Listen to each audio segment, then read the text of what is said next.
Communications Commission has determined the following content to be emotionally harmful. Funny things that you think's funny aren't funny. Give me cocks all the time. I want cocks all over me. The Alan Cox Show kicks ass, man. Welcome. Show me what you got. You're not going to see a lot of cocks on TV.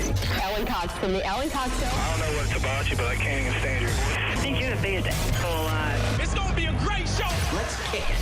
I'll say kick it, and you'll just kick it with a tasty groove, okay? 1, 2, 3, kick it. Kick it. Come on. God damn it. Could you one time kick it? What the? Alan Cox. Here we go. He'll ad-lib. He'll be fine. It's the Alan Cox Show on 100.7 WMMS.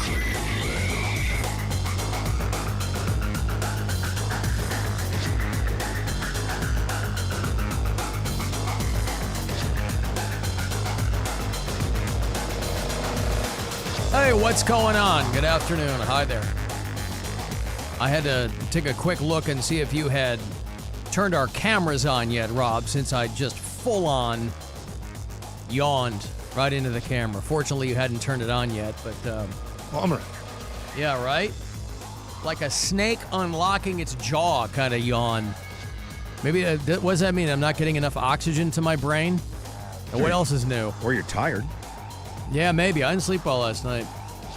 But that is neither here nor there. We are here. My name is Alan Cox. Thanks for being here. Appreciate it. Say hi to Rob Anthony. He's here, too. What's up, man? Jess is back in Studio G. Hi. And we'd love to have you along as well, in whatever capacity you see fit. 216-578-1007 if you have a minute to call us live and want to. 800-348-1007. Those are the phone numbers that we will be using to give away fabulous prizes here on the show. And I always do feel a little bit, I'm sympathetic to it, although there's nothing I can do for the people who listen to us on the app. They're always trying to get me to give them information as to how they can beat the delay. And I'm like, well, I can't manipulate time. You know what I'm saying? I mean, there is a delay between what we do on the air and what people hear on the app. And so for people who listen on the app, I imagine, barring any luck, it makes it nearly impossible to win if you're listening on the app. People will be like, what's the trick? How many? I don't know, bro. Don't know. I do this. It goes out on the thing. I'd love for you to have the same. Most of the stuff I give away on the show, you can go to WMMS.com, try to win them there too. But I don't think there's tricks, right, Rob? There's no tricks. I don't think so. I'm sure people ask you too. Well, people are convinced if they watch the YouTube stream that that's just enough ahead of the air stream that you can finagle something that way. Oh, listen, but it is the luck of the draw. Yeah, I encourage anybody to really try to navigate that wormhole, get yourself through the upside down there, and some people may really lock onto something. But again, I think that's probably luck at best. If you do listen on the iHeartRadio app, you can drop messages there for us anytime you like with that red talkback button. You can text me as well. That number is 35192. You know, I love getting texts, Rob, that tell me I'm right. I don't need it, but who among us doesn't like it? You know, when Dolly will call and her opening line is always, Alan, as usual, you're wrong, right? That is how Dolly, one of our callers, will call. But I got a text from John in Solon. Alan, you're absolutely right. Okay, so already you've got me, Rob. The Goonies sucks. It does. Well, I think it does. And so does John from Solon. Rudy, we were talking about the movie Rudy the other day, and I said I'd never seen it. Rudy, John says, is boring, so don't bother. And he said, I've never even finished Field of Dreams because, and then in capital letters, it stinks. So that's his take on it. Now, again, that's merely his opinion. It just so happened to put me in a good mood when I saw it this morning, Rob, because, of course, it completely comports with my opinion. Now, I did finish Field of Dreams, and I didn't think Field of Dreams, I didn't say it stunk. I said it was exactly what I expected it to be. Not a bad movie, but haven't seen Rudy, and I stick to my guns. I kind of felt bad. I was mentioning on Saturday that my daughter is in this club called Destination Imagination, and we were at Barberton all day long at the high school there for this big regional competition. And her team, they're called the the tiny exploding Kiwis, the acronym there being TECH, Rob. And they're being cheeky, and they took first place in this whole thing. And so afterwards, there was this big celebratory thing. Everybody went and got ice cream. And I'm sitting there talking to some of the other parents, and I kind of felt bad because one of the other parents was going on about how much they love the Goonies. Now, I'm dead quiet. I'm not saying anything because I'm not trying to yuck anybody's yum. But I certainly hope that I didn't seem, because I was so quiet on the subject, Rob, I certainly hope that I didn't seem antisocial. Oh, the eye rolls and the, I'm sure all of that was perfect for the conversation. Nope. Because like I said, I'm not telling people they're wrong. It just so happens that my opinion on the subject is counter to what seems to be the bulk of my generation. That is a Gen X film. It didn't resonate with me when I was a kid, which is when it was supposed to. You know, adults who carry that film with them, they have a deep sense of nostalgia. And so I understand it, and I'd be lying to you if I didn't tell you that I do chuckle when people get upset. But I didn't say anything to this guy because he was so clearly, because people want to show their own kids. I remember years ago when my older kids were little. This was 15 years ago because we were still living in Ohio City, and they were staying with us for the weekend. And I showed them the Neverending Story. And if you're a Gen Xer, that's another one of those movies where you go, oh my God, the Neverending Story. When my kids were like, 5 and 9 at the time, and I'm like, oh, maybe they'll like this. That movie does not hold up. That is not a good movie.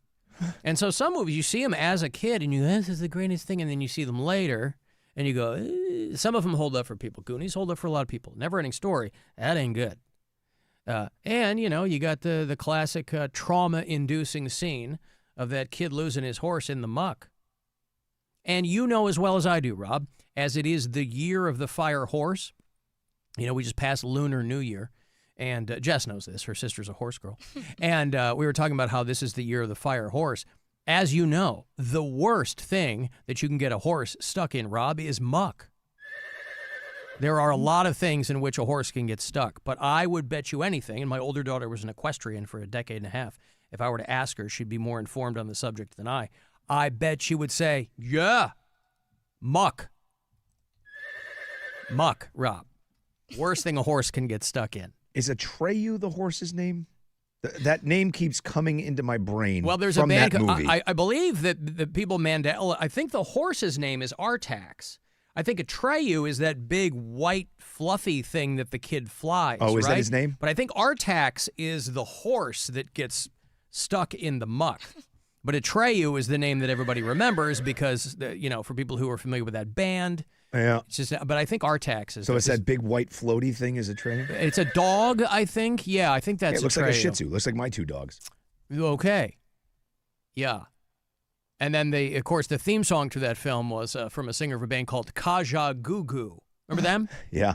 He had a big solo hit with a Neverending Story. And Atreyu is the kid's name. Oh, is the kid? The star. Yeah. Hello, I'm on the radio. The kid's name is Atreyu. His name is Atreyu. All right. What's the dog's name? The Fido? Never-ending Story. Fortunately, that movie did end. Big dog. Yeah. Was it Gizmo? What was the... Falcor. Falcor. And the horse was Artax? I was correct on that? You were right on that one. So I was 1 and 1. And Atreyu's is the kid. All right. Hey, the never-ending story. Hey, Woody. Alan. What's going on? I just got back from the package store. I just thought I'd call you guys and say hi to you and Rob. And Woody, is that code for something? Is that some kind of? Are you being coy by saying you just got back from the package store? Or? Well, a lot of people don't call the liquor store or the state store. Yeah. A lot of people call it the package store because that's what it's called. Michigan, of course, it's the party store. Yeah.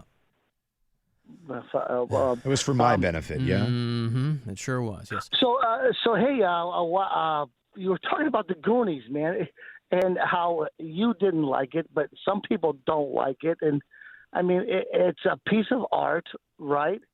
But I mean, not to beat a dead Artax here, Woody, but I'm on record that opinion. I merely brought it back around because there was some anecdote from the weekend of a colleague who really enjoyed that movie.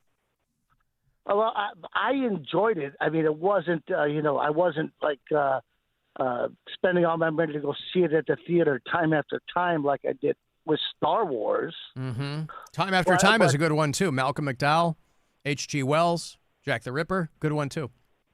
Woody, what is your favorite? Woody, if I had to say to you, Woody, what's your favorite movie? You'd say? Heavy Metal, the animated version. Yes. With the classic Sammy Hagar title song. Yeah, awesome songs. Yeah. All right, thank you, Woody. I've got to move on. The band Atreyu, these guys split up for a while, but they're playing Sonic Temple. Do you want to go see them? They're from Yorba Linda, California, Rob. Known for My Belinda. I believe that's where the Nixon Library is. He was the pride of Yorba Linda, California. I'm pretty sure. Anyway, I got to take a break. Thank you, Woody. You know how quickly he's came up with Heavy Metal, Rob? I'm blown away that that's his favorite movie of all time. It took him 5 seconds, but he did it. All right, I got a break. 35192. Want to send me a text? You can hit us up, AlanCoxShow.com, and we'll be back. The Alan Cox Show. On our free iHeartRadio app and your favorite smart device. Just tell it to play The Alan Cox Show on iHeartRadio. Hey, what's up? It's Rob. If you're in the market for a brand new SUV, you need to make the 2026 Jeep Grand Cherokee rise to the top of your list, because right now at every Northeast Ohio Jeep brand dealer, you can get a phenomenal auto show deal on a new Grand Cherokee. But I'm not at the auto show. It doesn't matter. The auto show deals are transferred to each and every Northeast Ohio Jeep brand dealer. Now, if you've not sat in a new 2026 Jeep Grand Cherokee, do yourself the favor. Stop into any location and just open the doors. Check out what you see. Then confirm what you see with what you feel. Then drive it. You've heard me talk about snow mode, man. It is a game changer. It is an unmatched feature in the 2026 Jeep Grand Cherokee. So again, now is the time to pull into any Northeast Ohio Jeep brand dealer and get a phenomenal auto show deal. And yes, the deals apply at each and every Northeast Ohio Jeep brand dealer. So whichever one you choose is up to you. Just tell them I sent you. At S&T Bank, we believe the best picks aren't just made on a stage. They're made right here in our own backyards. S&T offers you an online, streamlined, comprehensive way to manage your finances across accounts and financial institutions. So whether you're drafting a small business plan, buying your first home, or simply planning for what's next, trust a local and experienced team that's on your side. Draft your financial future with S&T, where people-forward banking is a top priority. S&T Bank, member FDIC. Texting enrolls you in a recurring automated marketing text messages. Consent not required to purchase. Message and data rates may apply. The team's looking good this season. I think so. Man, I miss playing football. Ever since I turned 40, I just can't find that fire I used to have. Think it could be lower testosterone? What do you mean? I was feeling the same way. After 40, the body has less testosterone, and men lose their edge. That's why I take Nugenix Total T2. That's the testosterone booster, right? Yes, but Total T2 is their brand new formula that skyrockets nitric oxide levels in as little as 3 hours. Since I started taking it, I've been lifting like when we played for Coach Carter. My energy is way up, and it even spiced up things between me and the missus. Are they still giving out complimentary bottles? Yep, just send a text. Text EDGE to 321-321 for your complimentary bottle of Nugenix Total T2, the next generation testosterone booster. Text now and we'll include a bottle of Nugenix Thermo X, our newest, most powerful fat burner ever, absolutely free. Text EDGE to 321-321. That's EDGE to 321-321. These statements have not been evaluated by the FDA. This product is not intended to diagnose, treat, cure, or prevent any disease. When you're hiring, have you ever felt like you're missing out on meeting truly great candidates for your roles? It seems impossible to find them, but they have to be out there somewhere, right? Well, they're not hard to find when you know where to go, and that place is ZipRecruiter. And right now, you can try ZipRecruiter for free at ZipRecruiter.com/radio. ZipRecruiter helps 10 million people with their job search every day. And because these people are actively looking for jobs just like yours, it's easy to find the right person right away. In fact, 4 out of 5 employers who post on ZipRecruiter get a quality candidate within the first day. But if you're not using ZipRecruiter, you're missing out. So see what it's like when the impossible is easy. When you go to ZipRecruiter.com/radio right now to try ZipRecruiter for free. Once again, that's ZipRecruiter.com/radio. ZipRecruiter.com/radio. Never miss out on great candidates with ZipRecruiter. $5,000. That's the average amount of money people in the U.S. are now spending on gas in a year. $5,000. That's crazy. If you drive, you have to download Upside, the free app that gives you cash back every time you get gas. That's right. You can earn real cash back with Upside just by buying the gas you're already buying. You can literally start earning cash back today. I use Upside every time I fill up, and I've already made around $300. You're putting gas in your car anyway. Why not get real cash back? If you like free money, download Upside. I'm saving the cash I earn from using Upside to help pay for a vacation later this year. Download the free Upside app now to earn cash back every time you buy gas. Use promo code TODAY to get an extra 25 cents per gallon on your first tank. You can cash out anytime right to your bank, PayPal, or a gift card for Amazon and other brands. Just download the free Upside app and use promo code TODAY for a 25 cents per gallon bonus on your first tank. That's code TODAY for a 25 cents per gallon bonus. Mortgage rates have dropped, and the best news is they're expected to go down even more. Hi, I'm Mark Stefanski, Chairman and CEO of Third Federal. If you've been thinking about buying a new home, now is the time. And with Third Federal's Buy Now, Refi Later program, you don't have to wait for rates to drop again. You get the guaranteed lowest rate now, and if rates drop later, even after you close, you can refinance to a lower rate for free. That's right, for free. And now with Third Federal's early rate lock, you can lock in the guaranteed lowest rate even before you find a house. So you'll always have the best rate. So don't wait. Call Third Federal today and lock in the guaranteed lowest rate. Right now at Third Federal, lock in 5.79%, APR 5.81% on a 30-year fixed-rate purchase mortgage and refinance later if rates go down for free. Visit thirdfederal.com or call 1-800-3rd-FED today. APR reflects 15% down for $350,000 loan amount. Rate requires automatic payment program and is subject to change. Restrictions apply. See conditions for buy now, refi later. Lowest rate guarantee and early rate lock at thirdfederal.com. Equal housing lender. Hey, it's Alan for Window Nation. We got lucky last few years of mild winters. This one's rough. It might be time to insulate your windows better. Brand new, expertly installed windows from Window Nation, kicking off 2026 with a buy 4, get 4 free sale. 0 down, 0 monthly payments, and 0 interest for 2 years. Hit them up this month. They'll give you an extra 10% off. Doesn't matter what season, you'll be comfortable year-round. So don't wait. Solve your window problems with Window Nation. I've got Window Nation windows at Casa Cox. I cannot recommend them highly enough. Schedule a quote now at windownation.com. Progressive presents a guided meditation. Hear the birds sing. A chipmunk nibbling on an acorn. Smell the pine needles gently falling into your living room as the breeze blows through the gaping hole in your roof. Gaze up at that broken tree branch and relax, because you bundled your home and auto with Progressive and have the peace of mind of 24/7 protection. So relaxing. Progressive Casualty Insurance Company, affiliates, and other insurers. Not available in all states or situations. Get in the zone, AutoZone. Jeff's day is off to a slow start.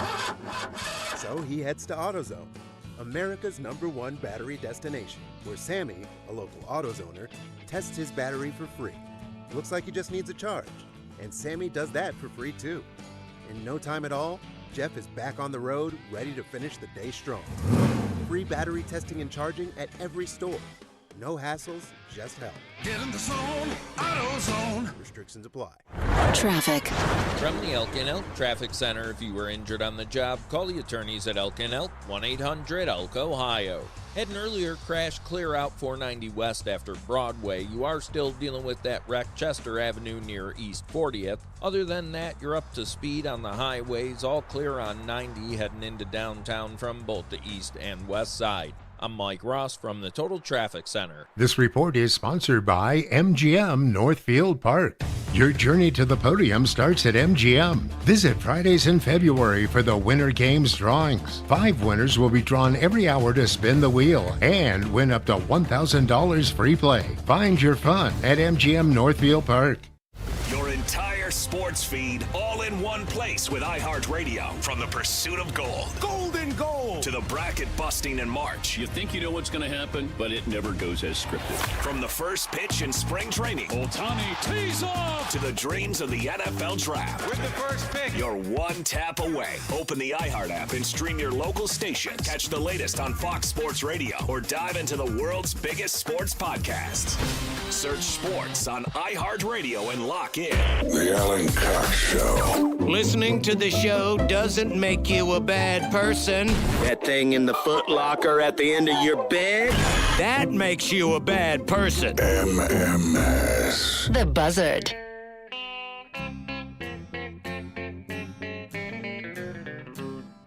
Hello out there, we're on the air. It's hockey night tonight.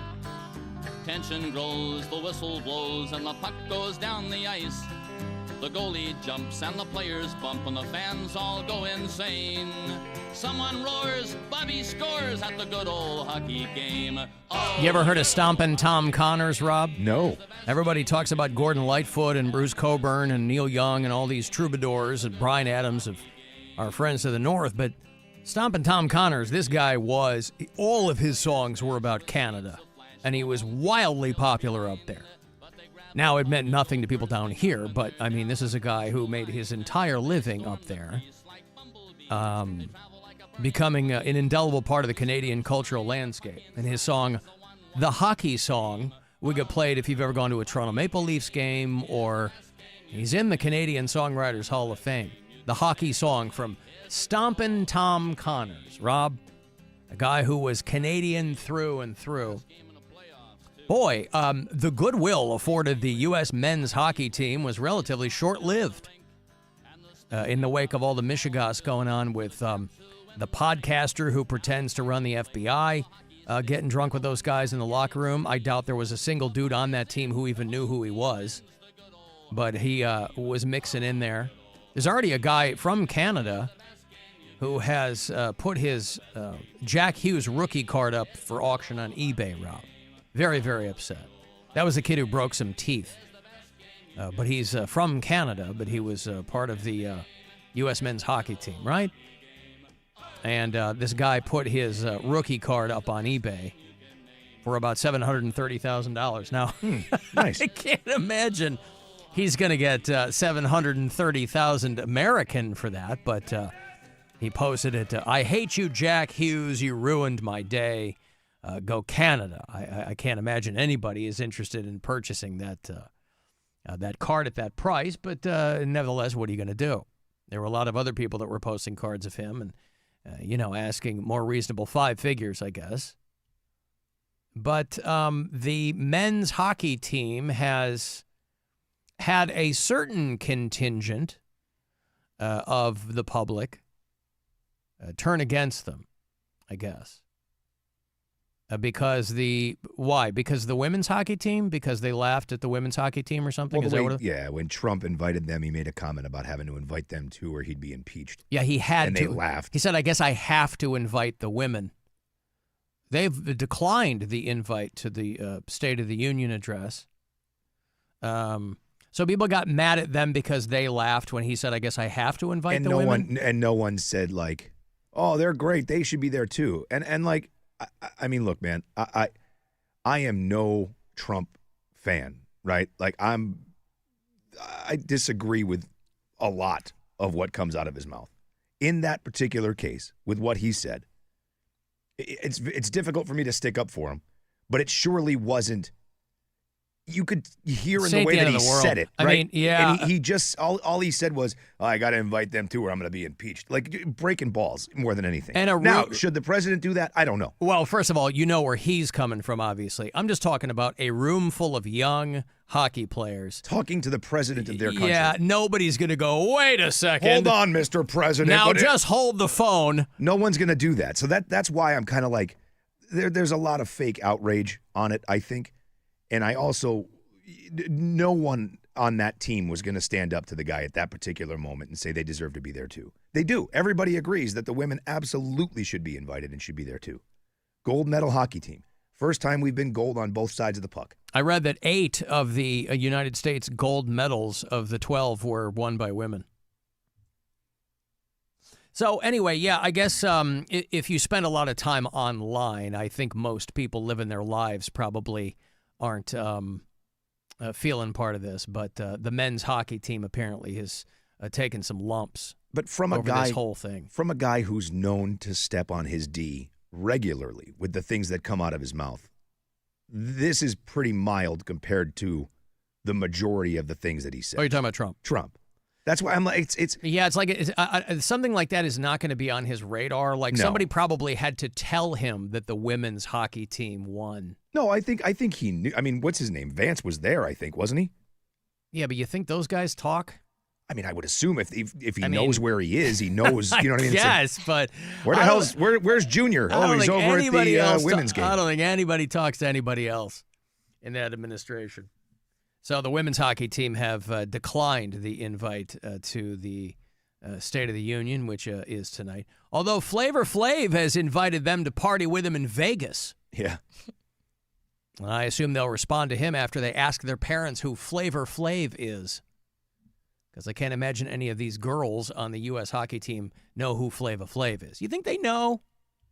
Flavor Flav. I mean, we're of a generation. I'm sorry? He's iconic, yeah. And what does he do?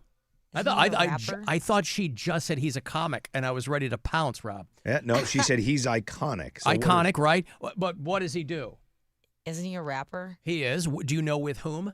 No. And then what I'm saying is, the way Flavor Flav carries himself, anybody would look at him and go, the guy's probably a rapper or a football player, or I know he's tiny, but you know what I'm saying? Like, a pop culture icon. Yeah. He's got the clock around his neck. But, Public Enemy is Public the correct Enemy answer, was the group that he's famous for. He and Chuck D, Terminator X. And he has, but again, the guy's pushing 70, right? So I'm curious if any of the women on the U.S. Olympic hockey team know who Flavor Flav is. At the end of the day, it doesn't matter. He's like, hey, come party with me. I'll buy you dinner. Do you know what 2 words he's known for, Jess? Flavor Flav? 2 words. I don't know. First one's yeah. Yeah. Second one? Yeah. Yeah. Boy. Well, that's Ice Cube. I thought that, yeah. Yeah, boy. That's Oh, I didn't think that's where you were going. I thought you were. That's Ice Cube. That's Ice Cube. You thought that's what I was doing? No. I thought it was not a trick question, but I thought you were leading her. What are the 2 words he's known for? And it's saying his own name. Oh, yeah, no. Flavor Flav. That's what I think of. But yeah, boy, too. Yeah. Yeah, boy. And then when I ask people for a favor, I always go, can you do me a Flav? When you ask somebody for a favor, you say, could you do me a shorting for flavor? Yeah, I'll say. Could you do me a flavor? Yeah. Yeah. But do you mean it because of Flavor Flav? I mean, that's kind of where I got it from. From him. He called you and... Yeah. Could you give me a flavor? I'm like, I'm keeping that flavor. Yeah, I'm like, that's good. Uh-huh. I am keeping that one. Hey, when you ask somebody for a favor, from this point on, could you say a flavor? It's a little play on words. Yeah, boy! Beep! So, he wants to bring the girls to Vegas and give them a real celebration. He said he'd host them with, quote, nice dinners and shows and good times. He said he would also extend the invite to his bobsled and skeleton team. Yeah, he's kind of been, you see a lot of those guys who are kind of embedded in the Olympics as hype men. Like Snoop was over there doing stuff. A few years ago, they had Leslie Jones from SNL. And just kind of like these kind of borderline cartoony characters because they give it an extra layer. And so I guess Flavor Flav was the bobsled and skeleton guy. You ever see Skeleton? Is that where they lay face down on the thing? There's something called Skeleton right? where the like, one person Yeah, thing? like face first. I like my favorites, whatever the 2-person thing is, the way that they make those people lay on those, that's got to be the most awkward sport to get into ever. Did you watch any of that? Yeah. You would think they would lay like one person down and then that person sort of on top of them, on their back. This is like you lay on your back and the next guy sits down and lays on top of you facing the same way. You're talking about the doubles luge. The doubles luge. Now, I think it would be awesome if they were in a 69 position. Because ambiguously gay That'd duo. be fantastic. The 2 Nice. double luge. They're just, the one guy gets on his back and the other guy lays on top in the opposite direction. It's like an Olympic teabag of sorts. But they're head to toe in the wetsuits or whatever. And the skeleton is when they're like arms are at their sides, they're on their stomach, face front.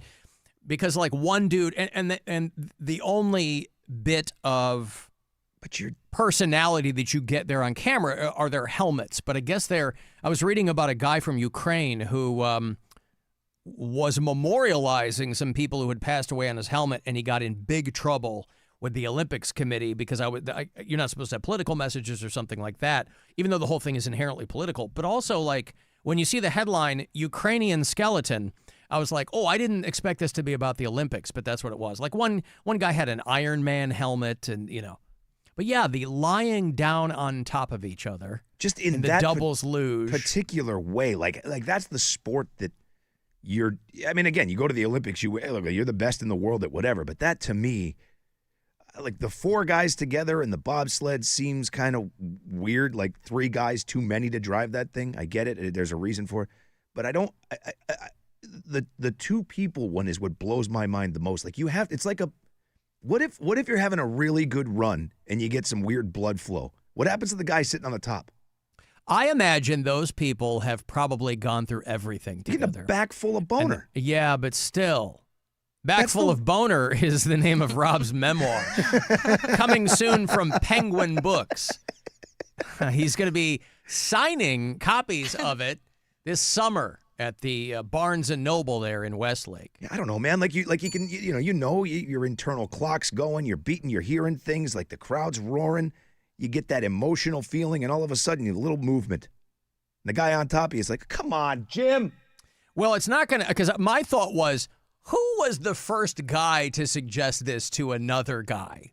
Now, it won't surprise you to know that it was introduced in the 1964 Olympics, and it was originated in Germany.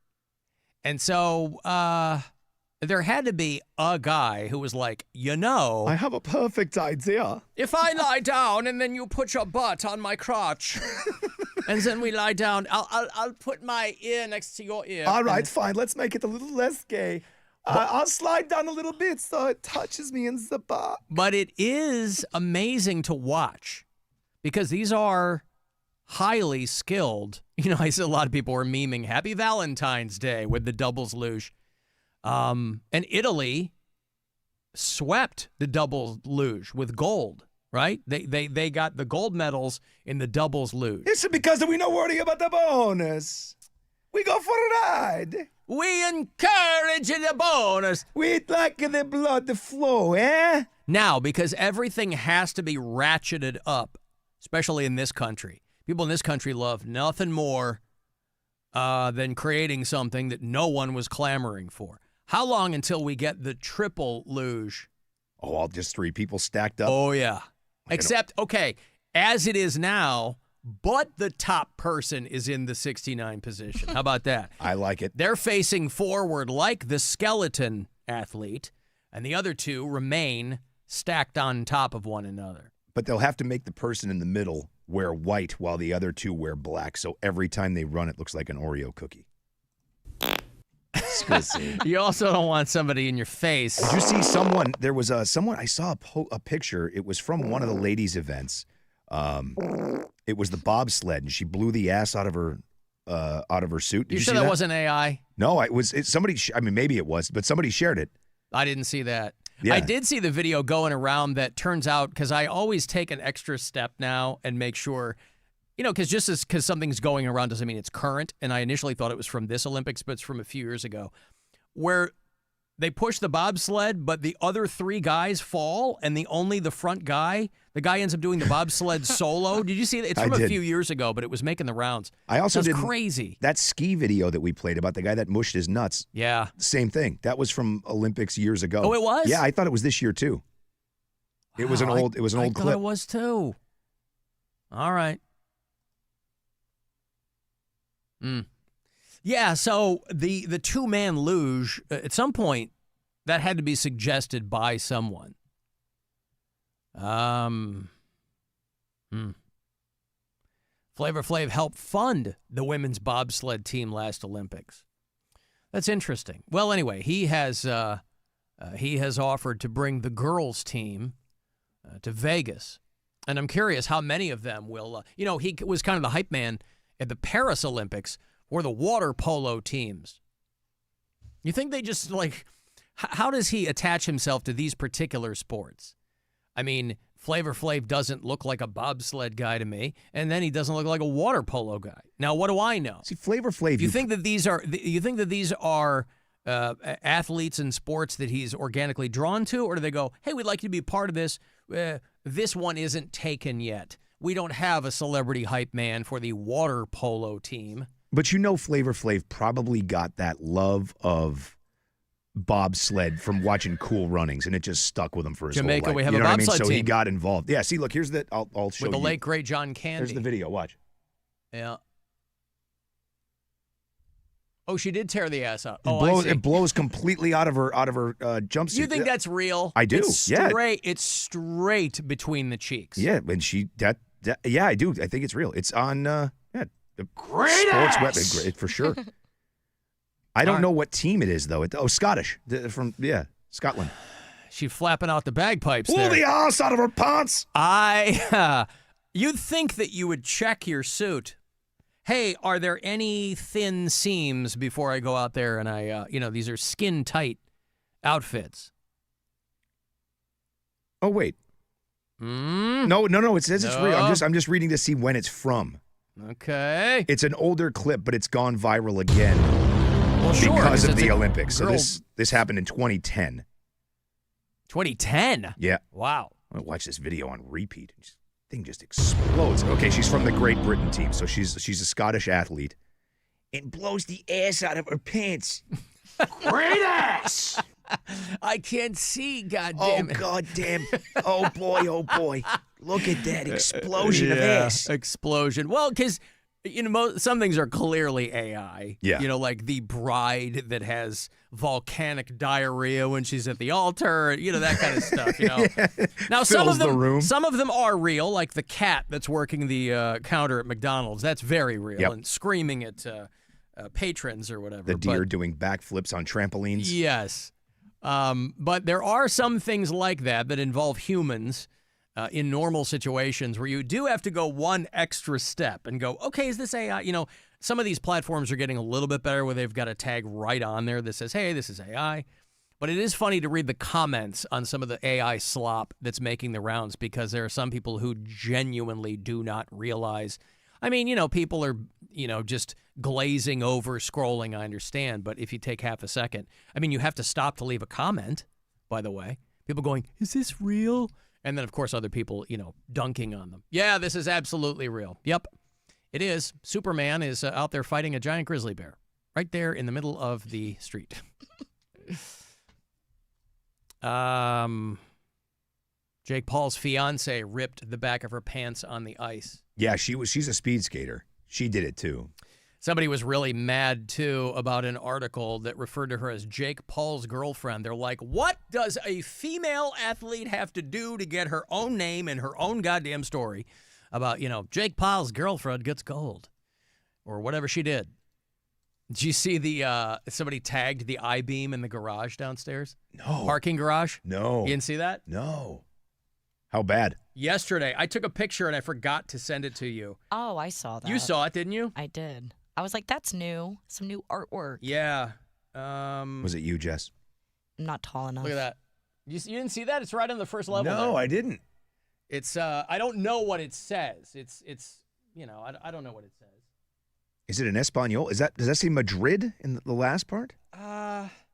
No, I don't know what it is. Because of these glasses, I can't see, goddammit. I just figured it was just somebody's tag. I don't know that it's necessarily supposed to be legible, but I saw it going out of the garage, right by where we swipe out. There's one right there by the gate. Well, I wondered if it's the guy who was peeing on Rover's car last week, if he came back to tag the joint. Because as I saw it, I was like, I'm really surprised that doesn't happen more. I'm surprised this place isn't covered with that. Because most places now are, I didn't even see it. I'll have to look for it when we leave. Yeah. I always wonder how they do them on bridges and carefully. Stilts mm-hmm. They and just jetpacks. hold each other. Yeah, jetpacks. Yeah, that's how they do it. Mm-hmm. Or they just go on what's it called? A bungee cord? A bungee cord, sure. Hey, Siri, call 911. Emergency.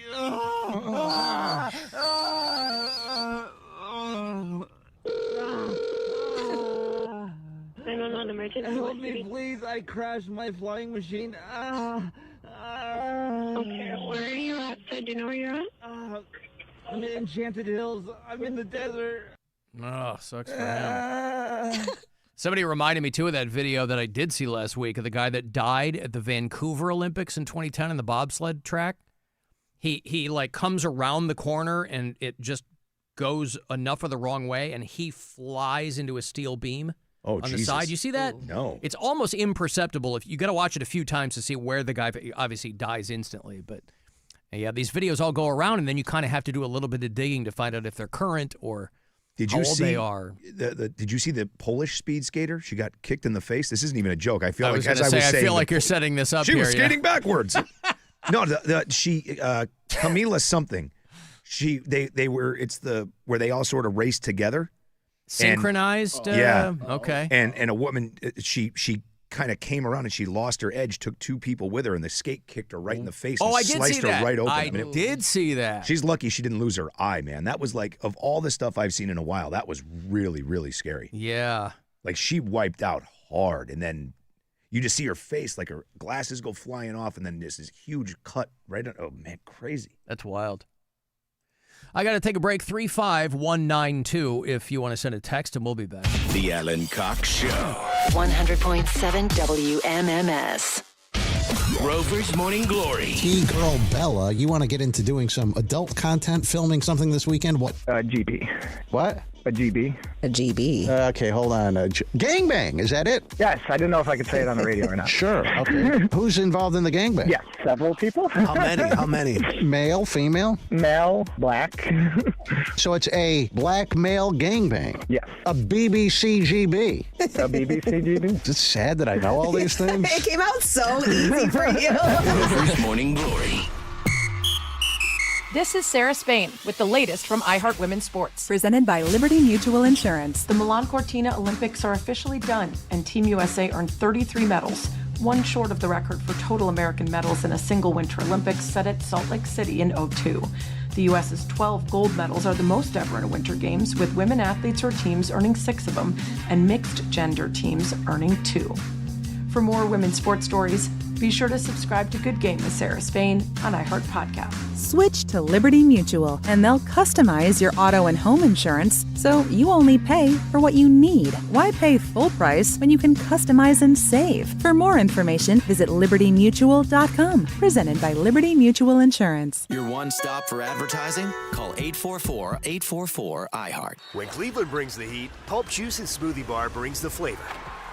As a proud partner of the Cleveland Cavaliers, Pulp is introducing their Cavs Smoothie, the Land Blend. Made with 100% real juice and real fruit, this limited-time smoothie packs an unexpected flavor combo that you have to taste to believe. It's fresh, it's bold, it's pure Cleveland energy in every sip. Head to your favorite Pulp location and try the Land Blend today. Your entire sports feed all in one place with iHeartRadio. One tap away. Open the iHeart app and stream your local stations. Catch the latest on Fox Sports Radio or dive into the world's biggest sports podcast. Search sports on iHeartRadio and lock in. The real 000 takes center stage at Ken Ganley Kia. Now get auto show deals on our entire lineup. Buy a 2026 Kia Sportage, Seltos, Carnival, K4, Telluride, or Sorrento with as low as 0% financing for 5 full years, 0 down. 0%, 0 down. It gets even better. Drive a 2026 Kia Sportage or Sorrento, your choice. $139 lease per month, 24 months. Due at signing. Sportage $44.95. Sorrento $50.46. 10K miles per year, no security deposit required. Sportage or Sorrento, $139 a month or 0% and 0 down. Now is the time to trade in and trade up at Ken Ganley Kia in Medina, Mentor, Alliance, and Boardman. Online at KenGanleyKia.com. KMA rebates assigned to dealer 26 Sorrento APR 1667 for 1,000 financed plus tax tag title and doc fee on approved credit through KMF expires 3/2/26. My husband's an animal in bed. Well, you know. Not in the fun way. Think warthog. With a chainsaw. Snoring and sleep apnea affect over 90 million people, and 1 out of 4 couples sleep in separate rooms. Advent can help. We've been your one-stop solution for nasal congestion, snoring, and sleep apnea for over 20 years. Unlike many other practices, we focus exclusively on these conditions, so you get comprehensive care under one roof. Advent's unique approach can help you breathe and sleep better, and many avoid a CPAP. Plus, most insurance is accepted for our effective 20-minute in-office treatments. Hey, the only animal you want in your bed is your dog. Advent. Sleep better. Sleep together. Learn how you can improve your life at adventknows.com. Planet Fitness has everything you need anytime the motivation hits. And with most clubs open 24 hours, you can give everything you've got. Save $28 or more when you join today for just $1 down, $15 a month. Cancel anytime. Deal ends February 27th. See club for details. Hey, it's Alan. Want to go to Vegas and compete for 10 grand? Join me for the Bud Light Mini Hoops Tournament. I'll be at Around the Corner in Lakewood Thursday from 7 to 9 and Game On in Parma Heights Friday from 7 to 9. Got to be 21 and over. WMMS.com for all the locations. Hey, good morning. You're heading to the airport, right? Yep, thanks for checking. I like the car. How long have you been a rideshare driver? About 3 years now. I really enjoy it. Isn't it hard to make money these days with the price of gas being so high? Not for me. I use Upside, the free app that gives you cash back for every gallon of gas you buy. Wait a minute. Are you saying you actually get real money back when you get gas with the Upside app? Yep, I get real cash back every time I get gas. Does that actually add up to anything? I'll make around $200 to $300. Wow, that's serious extra cash. I'm downloading the Upside app now. Download the free Upside app now to earn real cash back every time you buy gas. Use promo code EASY for an extra 25 cents per gallon bonus on your first tank. You can cash out anytime right to your bank account, PayPal, or a gift card for Amazon and other brands. Just download the free Upside app and use promo code EASY for a 25 cents a gallon bonus on your first tank. That's code EASY. Northeast Ohio, buy from the name you can trust. Valley Motor City in the Falls, your Jeep and Ram headquarters. During Ram Truck Month, shop over 350 new Jeeps and Rams with clear, transparent, and straightforward pricing. No games and no gimmicks. What you see is what you pay. Ready for service? We offer mobile pickup and delivery service for your convenience. Fast, easy, reliable. More selection, more value, more finance options, and Cuyahoga Falls at Valley Motor City in the Falls, your Jeep and Ram headquarters. It was never a phase, Monsters fans. Emo Night is back. The Monsters take on the Wilkes-Barre Scranton Penguins on Friday, February 27th at 7 at Rocket Arena. Stick around postgame as we welcome back Heart Attack Man for a postgame concert. Plus, it's 1, 2, 3 Friday with $1 Coca-Colas, $2 hot dogs, and $3 Labatt Blues. Tickets are on sale now at clevelandmonsters.com. Unlock value. Introducing Sparkling Winter Savings for new members at WetGo. Get a whole month of unlimited washes for the price of one. Choose from 4 wash levels starting at just $10. GetGo Cafe and Market. Better believe it. Hey, it's Alan for Window Nation. We got lucky last few years of mild winters. This one's rough. It might be time to insulate your windows better. Brand new, expertly installed windows from Window Nation, kicking off 2026 with a buy 4, get 4 free sale. 0 down, 0 monthly payments, and 0 interest for 2 years. Hit them up this month. They'll give you an extra 10% off. Doesn't matter what season, you'll be comfortable year-round. So don't wait. Solve your window problems with Window Nation. I've got Window Nation windows at Casa Cox. I cannot recommend them highly enough. Schedule a quote now at windownation.com. The Cleveland Auto Show presented by Drive NAO is back for the last time at the IX Center, February 20th through March 1st. See the hottest cars, trucks, and SUVs. Enter to win a 2026 Chevy Equinox LT. Buy tickets at clevelandautoshow.com. Finding great candidates to hire can be like, well, trying to find a needle in a haystack. Sure, you can post your job to some job board, but then all you can do is hope the right person comes along. Which is why you should try ZipRecruiter for free at ziprecruiter.com/free. ZipRecruiter doesn't depend on candidates finding you. It finds them for you. Its powerful technology identifies people with the right experience and actively invites them to apply to your job. You get qualified candidates fast. So while other companies might deliver a lot of hay, ZipRecruiter finds you what you're looking for. the needle in the haystack. See why 4 out of 5 employers who post a job on ZipRecruiter get a quality candidate within the first day. ZipRecruiter, the smartest way to hire. And right now, you can try ZipRecruiter for free. That's right, free at ZipRecruiter.com/free. That's ZipRecruiter.com/free. ZipRecruiter.com/free. ZipRecruiter. This is the biggest night in podcasting. The countdown is on to our 2026 iHeart Podcast Awards. Live from South by Southwest, March 16th, we'll honor the very best in podcasting from the past year and celebrate the most innovative talent and creators in the industry. It's truly a who's who of the podcasting world. Creativity, knowledge, and passion will all be on full display. And the winner of the iHeart Podcast Award is... See all the nominees now at iHeart.com/podcast awards. Audible is a proud sponsor of the Audible Audio Pioneer Award. Explore the best selection of audiobooks, podcasts, and originals all in one easy app. Audible. There's more to imagine when you listen. Sign up for a free trial at audible.com. From the Avon Lake Chrysler Dodge Jeep Ram Studios, we say yes. Buzzard Radio is WMMS Cleveland, an iHeart radio station. Guaranteed human. Call the Alan Cox Show. Eat that, you piece of crap. 216-578-1007 or 1-800-348-1007.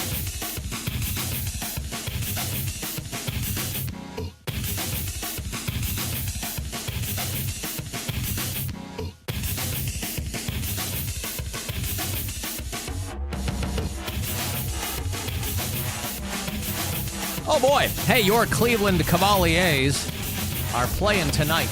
That is the best time to see them, by the way, when they're actually playing a basketball game. You could see them probably maybe on the street, Rob. You might see them in a variety of other places, maybe just running around living their lives.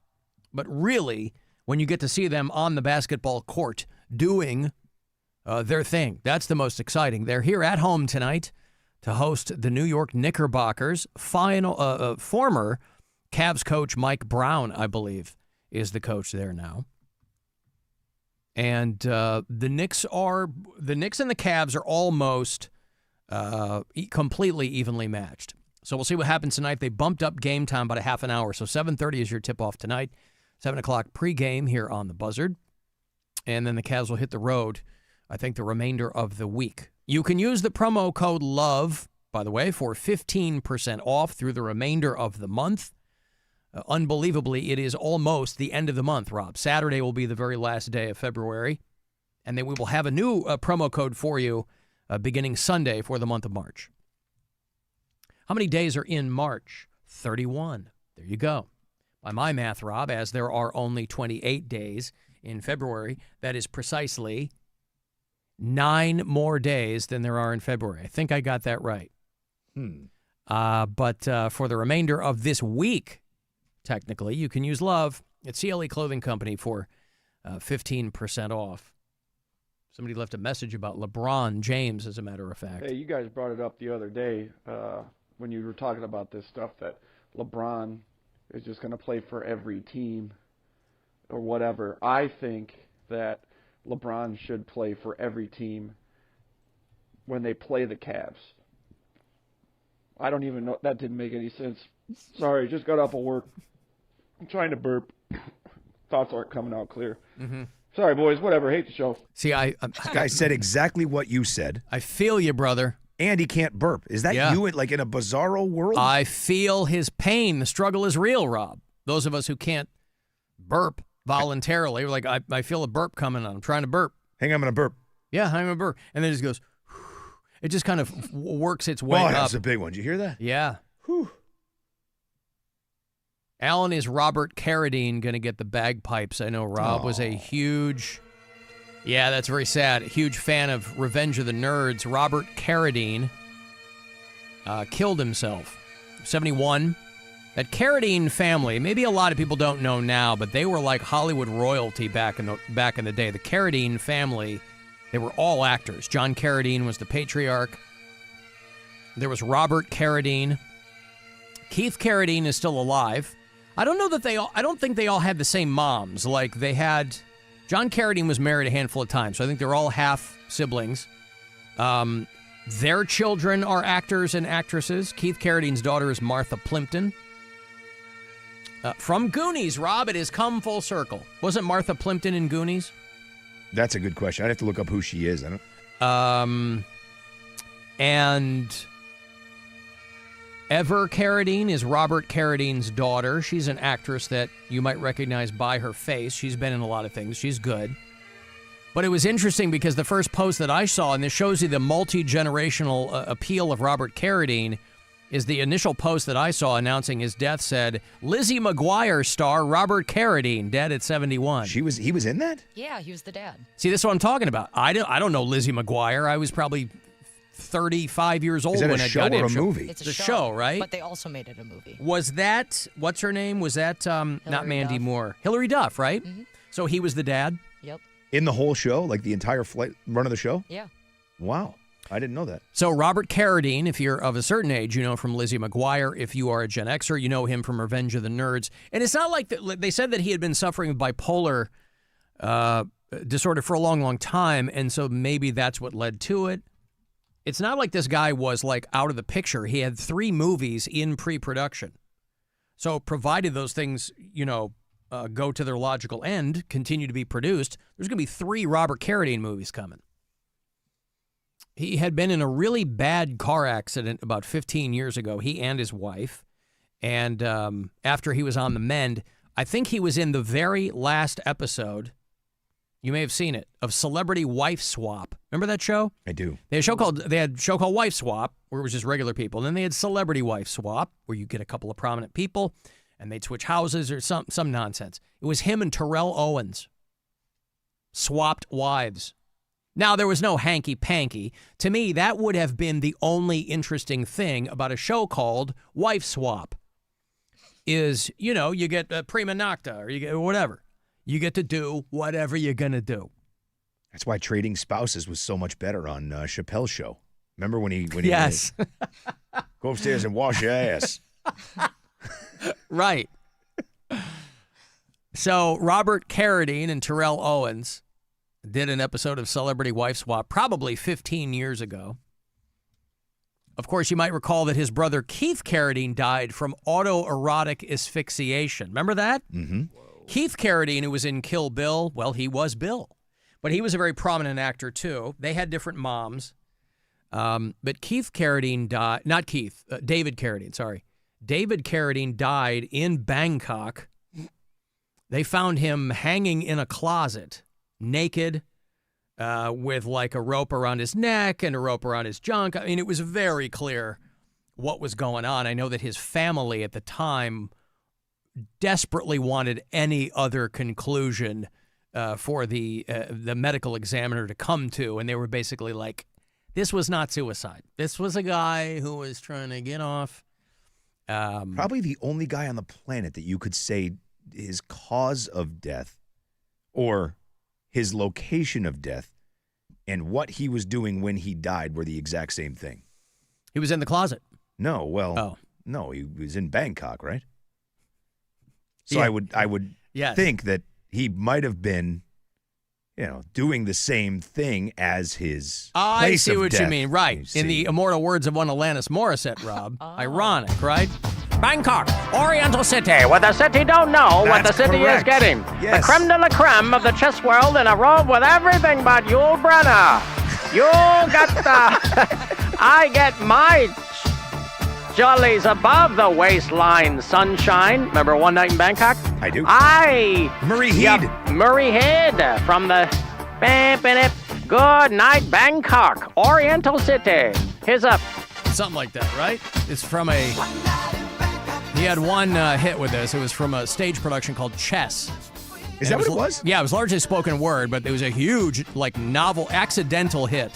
One Night in Bangkok was from a play. On my morning hype list. What's that? The songs on my morning hype list. Hells yes. I just heard this in the car I was in line. Bangkok, Oriental City, where the city don't know. Yeah. Love this song. No, I was in the car. I was waiting. We were in Barberton, and I was going to grab a couple of sandwiches and some coffee for the people that I was with. And this was on. Somebody was playing One Night in Bangkok. Anywho, Murray Head, who I don't recall if he was in the stage production or if he did the music for it. I don't know. But that was like a big accidental hit in the 80s. Anyway, David Carradine, Robert Carradine's brother. So Keith Carradine is still alive, but he might be the only brother left.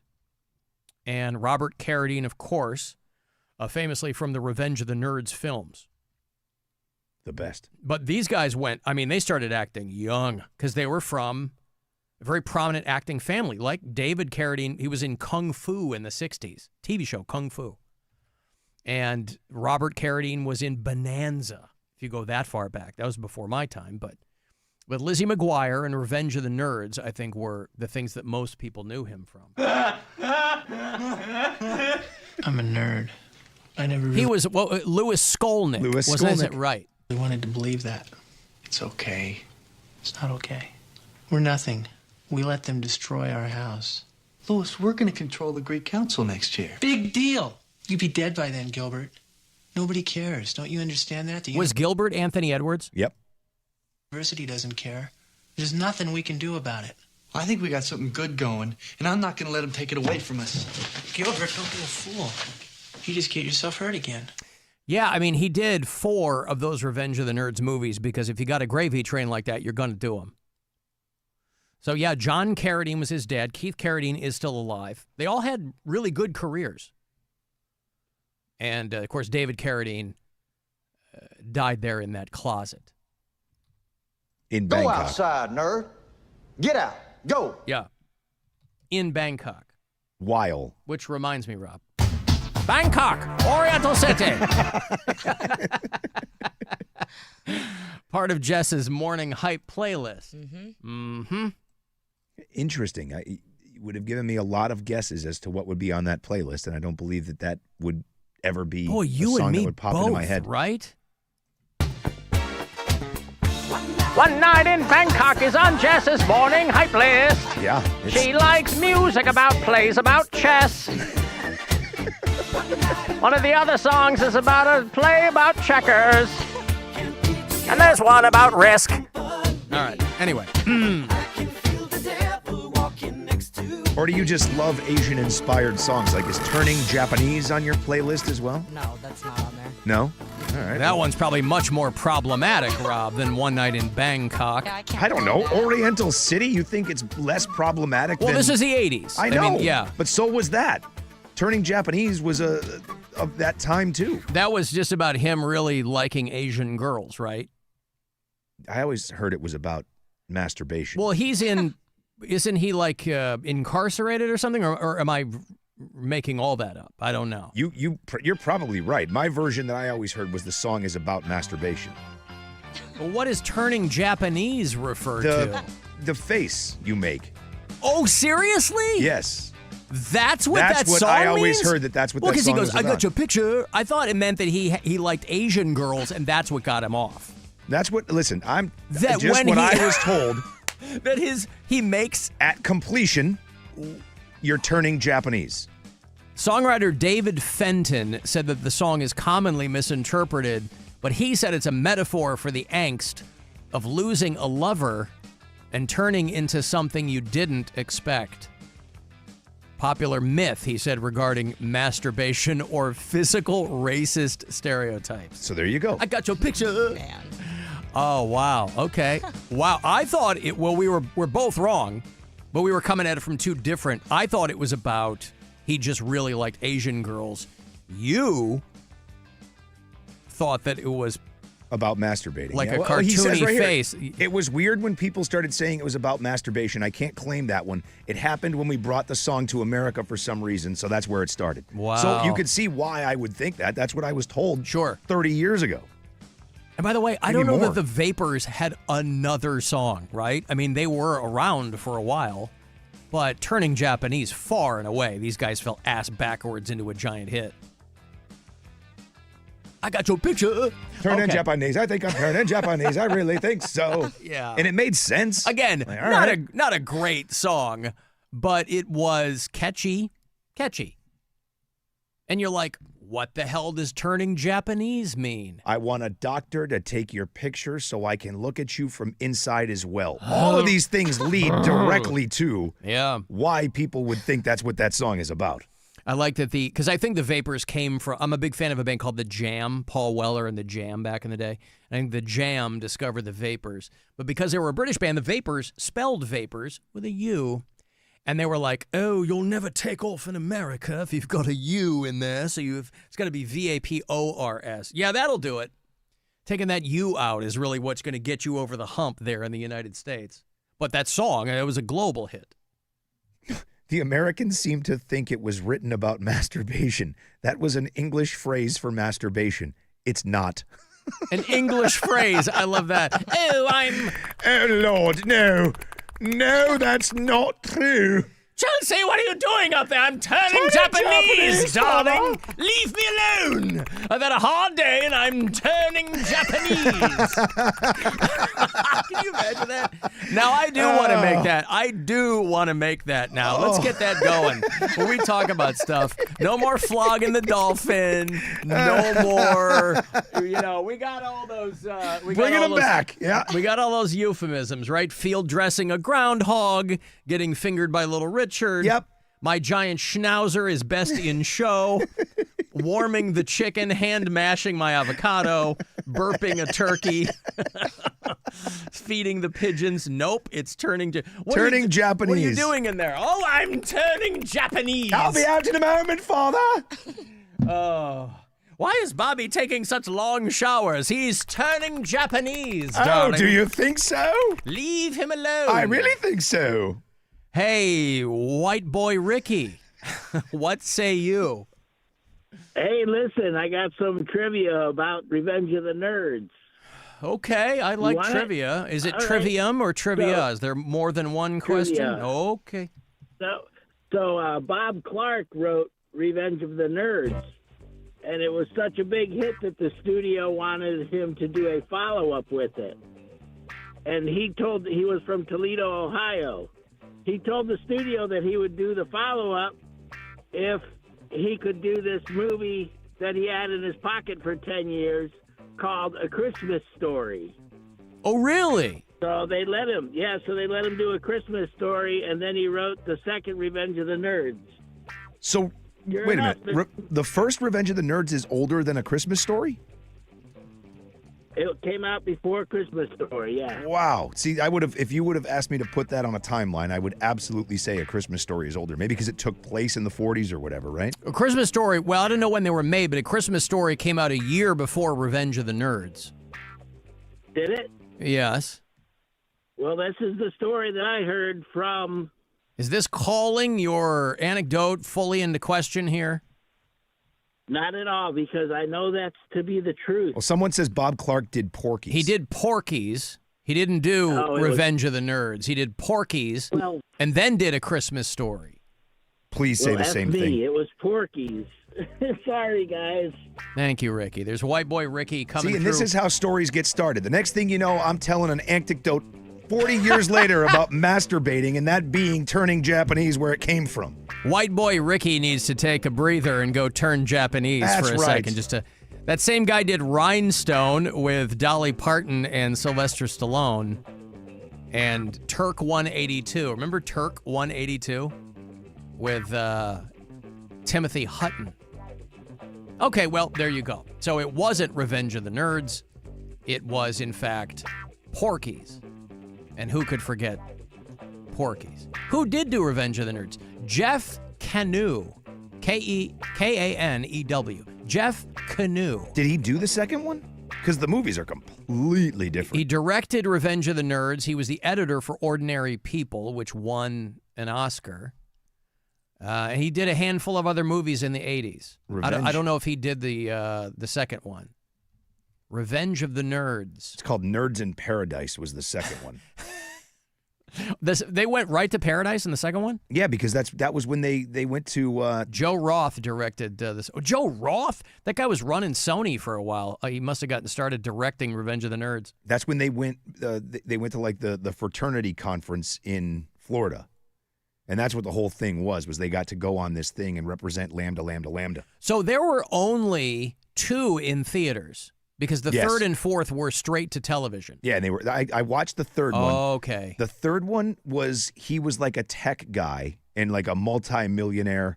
Like he like shed his whole nerd persona. Like he was like a yuppie kind of thing. And then, of course, by the end, he had to put him back on, baby. He had the pocket protector in. He had the broken glasses back on. He was Lewis. Back, baby.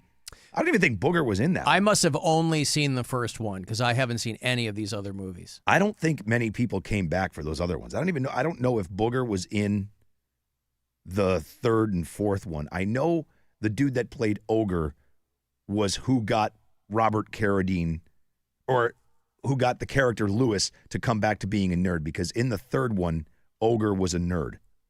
Wow. So the tables flipped. Yeah. Okay. I forget what that one was called, but it was terrible. But the second one was still funny. Did you ever see that one? No. That's when I've only seen Booger the meets first his one. like prodigy called No. Snotty. Nope. Oh. Snotty. Boy, they really They get on the plane. stretch for that he's one, wearing his didn't Who Farted t-shirt. We're VIPs. Very immense penises. Oh, God. No, I didn't. Sir. People actually wrote that. That line? Yeah. That's a great line. 38 Special did the theme song called Back to Paradise for Revenge of the Nerds 2. Paradise. I've seen this movie a million times. Anyway, R.I.P. Robert Carradine, a terrible end to a career. That's really however, sad. but still, very sad, but it's still not as bad as his brother. No. Found hanging in a closet naked. Autoerotic asphyxiation. Whilst turning Japanese. Because there's like a puddle by your toes. In Bangkok. Yeah, ain't no good. Well, he took lessons from Michael Hutchins, right? They were practicing Something together. like that. That's the story on him, but I don't know if they ever confirmed that that's what happened with Michael Hutchins. Really? I thought that was the guarantee. That might have been another turning Japanese type story, Rob. Well, it was, wasn't it? That's what he was doing. He was... like giving himself a little... the myth versus the reality. Oh, gotcha. I thought you were No. saying that's not necessarily what happened. Because there was forever, they were trying to say that David Carradine was murdered. Right. No, he was getting off, boy. Spanky. He got off. Hey, Mushroom had Halloween. They are your headliners. On Halloween night, they got Fear Factory. These guys coming with them. And Nine Treasures. If you're into Mongolian folk metal and The Who, just ain't enough. You got Nine Treasures, all 3 bands on stage at the world-famous Agora. This is a Cleveland annual tradition. Mushroom Head Halloween, Saturday, October 31st at the Agora. You can go to agoracleveland.com for the details. This pair of tickets for you. Call 10. Good luck. 216-578-1007 or 800-348-1007. It's the Alan Cox Show. Everywhere on our free iHeartRadio app or whatever smart device you have. Just tell me to play the Alan Cox Show on iHeartRadio. Win a trip for 4 to L.A. To be at our 2026 iHeartRadio Music Awards. Coming to Fox Thursday, March 26th, live from Los Angeles. Nominees include... Hi, I'm Taylor Swift. It's Somber. It's your girl Cardi B. This is Jacob Noel from Sublime. Hey, it's Ella Langley. It's Doechii. This is Sabrina Carpenter. Hey, it's Morgan Wallen. This is Kendrick Lamar. It's Tate McRae. Bad Bunny, baby. Be there.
burden of guilt and start listening on the free iHeartRadio app today.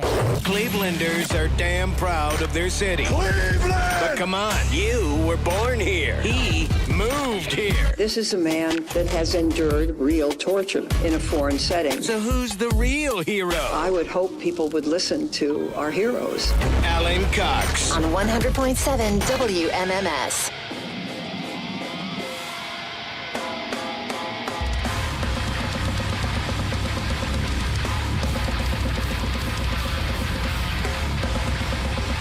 I think it just moved, Rob. I think it just moved. It. I think it just moved.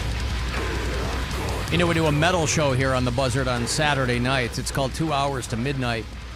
It's me, it's Corey Roddick, it's Pat Butler. There's a lot of new metal we'll play, a lot of throwbacks and classics and local metal.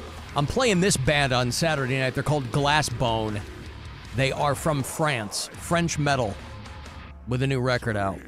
And we do live in a time, speaking of the band Glassbone, we do live in a time of Looksmaxxing. Rob, you know what Looksmaxxing is? No. Right? These young dudes and some women too, but a lot of dudes. Looksmaxxing. It's kind of like a term of the moment where people are really trying to kind of top out their own physical attractiveness, right? I have to assume that this came from the incel community since we're all eyeballs deep in those kinds of dudes now. And a part of it is kind of a DIY approach. And so I was reading an article on doctors are telling young men, hey, don't hit your face with a hammer. Yeah. The practice of bone smashing, this was in GQ. I still get the GQ email blast. I don't even know if GQ is in print anymore, but when it was, I got it for many, many years. The extreme Looksmaxxer technique, bone smashing. Tapping your face with a hammer to shape your bone structure. Golly, what could go wrong? I would love to see some before and after on this. That's how stupid people are, man. That's where we are now. Well, the most famous one of these incels, if you're extremely online, you might have seen the name Clavicular. And this is just a 20-year-old dude who's probably, it's the grift du jour, I don't know what. And his real name is Braden, because of course it is. And when he was a teenager, he said he was mad because his mom took away his hammer because she wanted him to stop tapping his face with a hammer.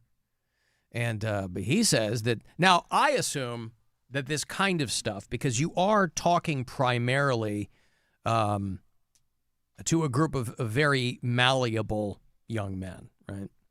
So I have a feeling that a full 50% of this is all made up.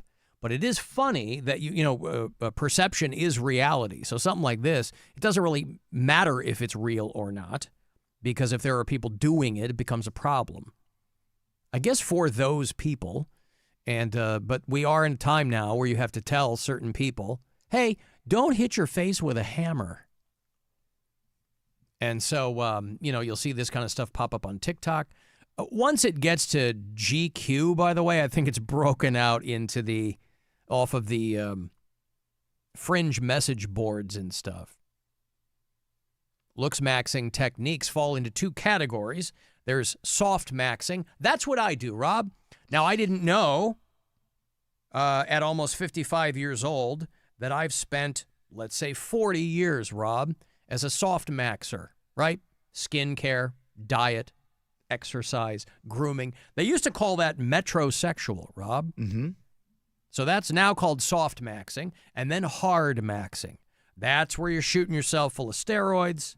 That's when you're tapping your face with a hammer. Mm-hmm.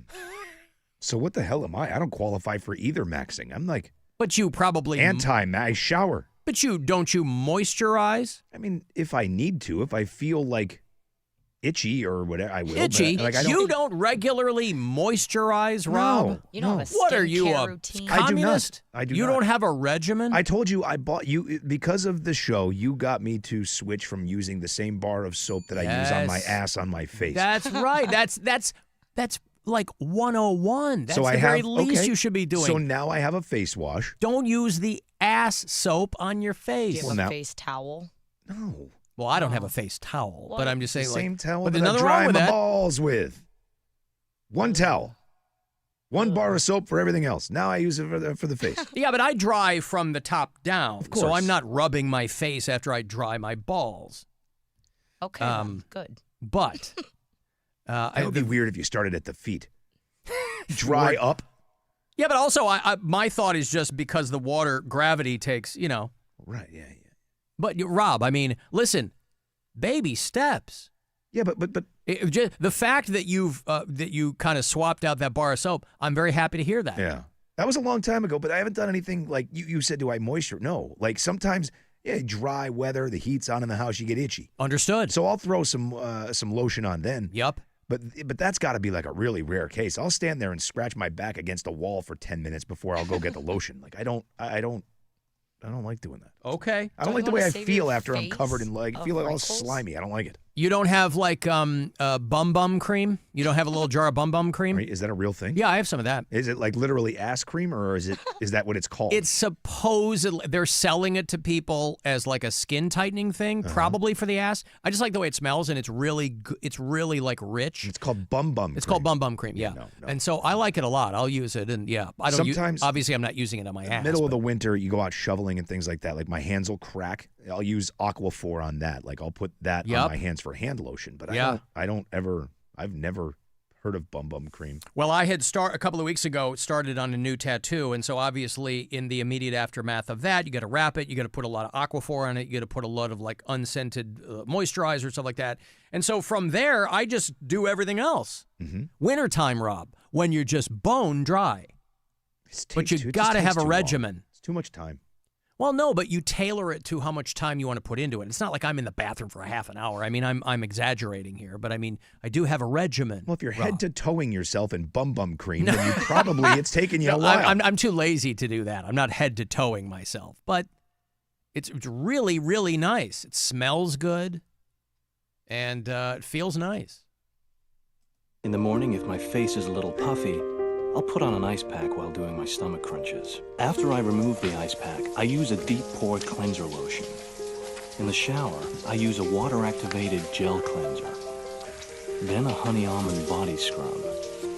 And on the face, an exfoliating gel scrub. Then I apply an herb mint facial mask, which I leave on for 10 minutes while I prepare the rest of my routine. I always use an aftershave lotion with little or no alcohol, because alcohol dries your face out and makes you look older. Then moisturizer, then an anti-aging eye balm, followed by a final moisturizing protective lotion. Yeah, Rob, you got to have the protective lotion. Mm-hmm. And then I play this in the background. This is my morning pump-up music, Rob. Get a little London Philharmonic going. Put myself right in the mood. And then, my protective lotion protects me from whatever else. Anyway, like I said, baby steps, as long, Rob, as you're not hitting yourself in the face with a hammer. Nope, not doing that. Okay, good. And again, no longer using the same chiclet-sized bar of soap on my grundle and then on my face. So I've upgraded in that department thanks to you. All right, so your elbows and knees aren't ashy? No. All right. Nope. Alan, Rob only moisturizes when he's turning Japanese. Son of a bitch. Notice that thing's never itchy. Well. Hey, Chase. Yes, this is Chase. What's going on, man? Yeah, I was born Charles. You can call me Chase or Chuck. Either one's fine. We just met. I'll call you Chase. Okay, yeah, you was in Barberton over the weekend. You were saying yesterday about the O.C. Barber and the match company. It was the Diamond Match Company. I just wanted to give you a fun fact. I don't know if you heard about the early 1900s, the fires that was there that caused all the environmental damage around Barberton, but it was quite a big deal. Barberton's been in the news over the years for all kinds of tragedies, people drowning in the lake and all kinds of stuff like that. In the 1950s, I was there to dismantle the Anna Dean farm, which used to be there. It was a huge farm, And it was about 3,500 acres. And it used to be a big old mansion up there on the hill where the giant eagle is now. You know, that giant eagle up on top of the hill? Let's say yes. Well, that used to be where the O.C. Barber mansion was. And they dismantled it because nobody could afford to purchase it. And it was a beautiful mansion, kind of big like Stan Hewitt, one of them big mansions, you know. And neither you or I could afford it. But you anyway, don't know what I can afford, Charles. You just worry about yourself. Charles, where are you from originally? I'm originally from Tennessee. I was going to say, I'm not hearing Barberton. I thought maybe Louisiana. I thought maybe I heard a little bit of a Cajun lilt, but maybe I'm just hearing Tennessee. Well, I ended up in Barberton after the Vietnam War. That's where I actually lost my penis, on a bomb. Oh, right. But, I was getting a Forrest Gump vibe off of this guy right from the start. Right. I love it. Okay, go. Okay, I'm in now. I'll bite. Go ahead, Charles. Well, I was just going to say that my wife, Barbara, it didn't affect her none. We had 3 children at the time, but they said you guys was talking about turning Japanese. Well, she would turn Japanese regularly because I couldn't help her, and my pleasure was just watching her. And so she was turned Japanese quite regularly. Yes. Right. Well, listen, that's you sound like a very, very giving husband, Charles. No, but I heard something about you. I heard you were a homosexual. I love it. That dude is good, man. Wow. That dude is good. I'm from Tennessee, and I landed in Barberton because I blew my penis off with a bomb. In the Vietnam War. In the Vietnam War. Yeah, he definitely had a Forrest Gump vibe going. Oh, man, I thought I was picking up Louisiana. I blew my penis off in Vietnam. Lieutenant Dan's legs and my penis is there. Chase, you can call me Charles. You can call me Ray. You can call me Jay. You can call me Johnson. Wow. Whacked you with the homo on the out. Yeah. On the way out, hit you with the homosexual. Wow. That guy just made Jess's day, by the way. Right? Oh, yeah. Just made her day. He didn't have She me. loves it when that guy zings me. He zings me, Rob. He's ribbing me. Well, He's joshing me and zinging me. You homosexual! I was like, I swear to God, he said his name was Chase, and then got changed to Charles. And Well, I he was was Yeah. he was weaving a tale. Now he went a little too far. He could have, and I'm not going to tell him his business. Obviously, he could have strung me along a little bit longer had he not. He couldn't help himself, Rob, and he moved into, I got my penis blown off in Vietnam. Vietnam. Uh-huh. Blew my penis off. Yeah. Okay. Yeah. I wasn't expecting that. Oh, by the way, more sad news. Awful, awful news for a guy who has already dealt with so much tragedy. Martin Short's daughter has killed herself. Oh, man. Yeah. Martin Short is a guy who, if you've ever heard him speak, like his parents died in quick succession, I think, and I think he had a sibling die. He and his wife had been married for decades, and she died a few years ago. She had cancer. I think he's with Meryl Streep. They're both on Only Murders in the Building, and I think life began to imitate art. But Martin Short's daughter, Catherine, has committed suicide. Self-inflicted gunshot wound at the age of 42. Oh, that's awful. Wow. Yeah, God, that sucks. Ugh. Found her in her home last night. Jesus. The daughter of Short and Nancy Dolman, his wife of 30 years, who passed away. Oh, 2010 she died. I was thinking that it was more recent than that. She is the eldest of Short's 3 children. He has 3 daughters. And, gosh. Anywho, yeah, he just lost Catherine O'Hara. You know what I mean? Like, they were friends. They came up. They're both Canadian, and they came up from SCTV. He and Steve Martin are on tour. They're supposed to do a show in Minneapolis on Saturday. They said, obviously, they're not sure if he's going to do that show, but it is sold out. I would imagine he does not do I that would show, imagine right? he probably postpones that show, and nobody would blame him for it. Woof. That's awful. That's terrible.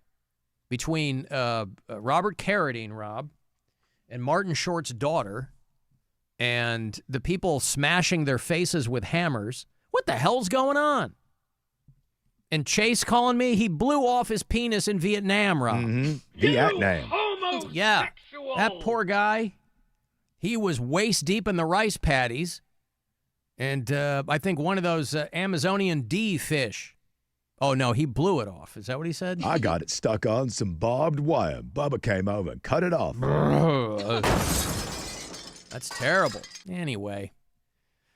How do I pivot from this? Rob, there is only one singular way, and that's throwing some Brian at you. Hey-o. Baby, falling in love. I'm falling in love again. Oh, I can hardly see. Da-da-da-da-da-da. So naturally, baby, falling in love again. You remember the song, yeah? You remember Falling in Love Again? I do. Okay, the bat threw me off a little bit.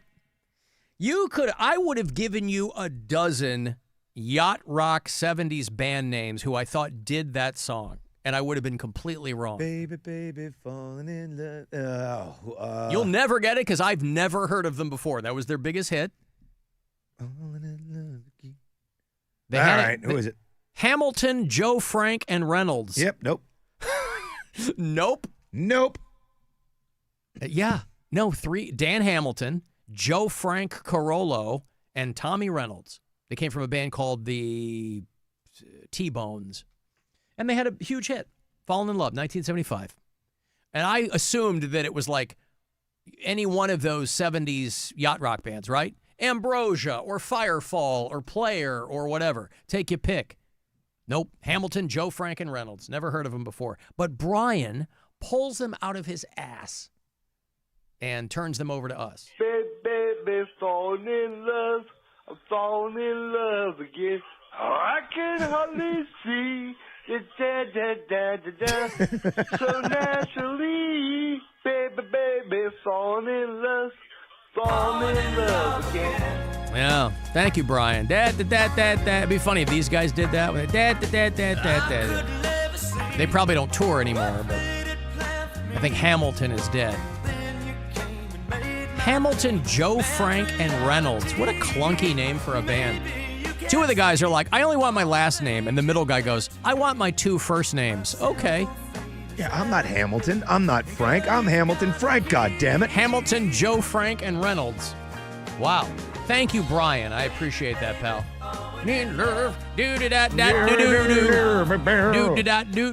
Whatever that guy says. Hey, you want to go see comedian Rob Schneider? He's coming back to Cleveland for a tour in a couple of weeks, as a matter of fact. Rob Schneider out at MGM Northfield Park. It's going to be March the 20th. That is a Friday night, 2 or 3 weeks from this Friday. Ticketmaster.com is going to have all the details for you. If you're a Rob Schneider fan, he's coming through. And, tread lightly because the guy's going through a divorce. So if he's got merch and you're a fan, buy some. Help out. Caller 10, these tickets are yours. 2 for Rob Schneider next month. 216-578-1007. Or 800-348-1007. The Alan Cox Show. On 100.7 WMMS. Before your bracket gets busted. Bracket's right in the trash. There goes my bracket. Bracket has imploded. Be in the Buzzards bracket and ball out in the Bud Light Mini Hoops tournament, where you can win a trip to Vegas to compete for $10,000. Hey, it's Alan. Join us Thursday night from 7 to 9 at Around the Corner in Lakewood to take your shot to qualify for the next round. Good luck. From Bud Light, The Alan Cox Show, and 100.7 WMMS. The full schedule is at WMMS.com. Save time and score deals. Download the Mr. Hero app and order online now. Season 2 of Unrivaled Basketball is here, and the talent is unreal. The best women's players on the planet are running it back with even bigger moments and bigger stakes. Don't miss as Cleveland's own Naz Hillman, as well as Paige Beckers, Nafisa Collier, Kelsey Plum, and more take the court and redefine the game. This isn't your regular season. This is Unrivaled, where the pace is faster, the energy is higher, and every athlete shines. Unrivaled Basketball, Season 2, sponsored by Samsung Galaxy, tips off January 5th on TNT, True TV, and HBO Max. At S&T Bank, we believe the best picks aren't just made on a stage. They're made right here in our own backyards. S&T offers you an online, streamlined, comprehensive way to manage your finances across accounts and financial institutions. So whether you're drafting a small business plan, buying your first home, or simply planning for what's next, trust a local and experienced team that's on your side. Draft your financial future with S&T, where people-forward banking is a top priority.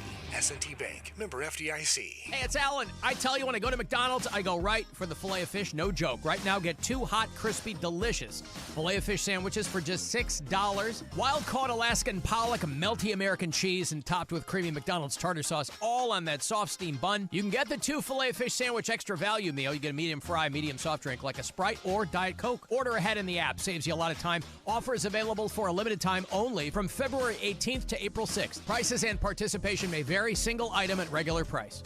3 days grace.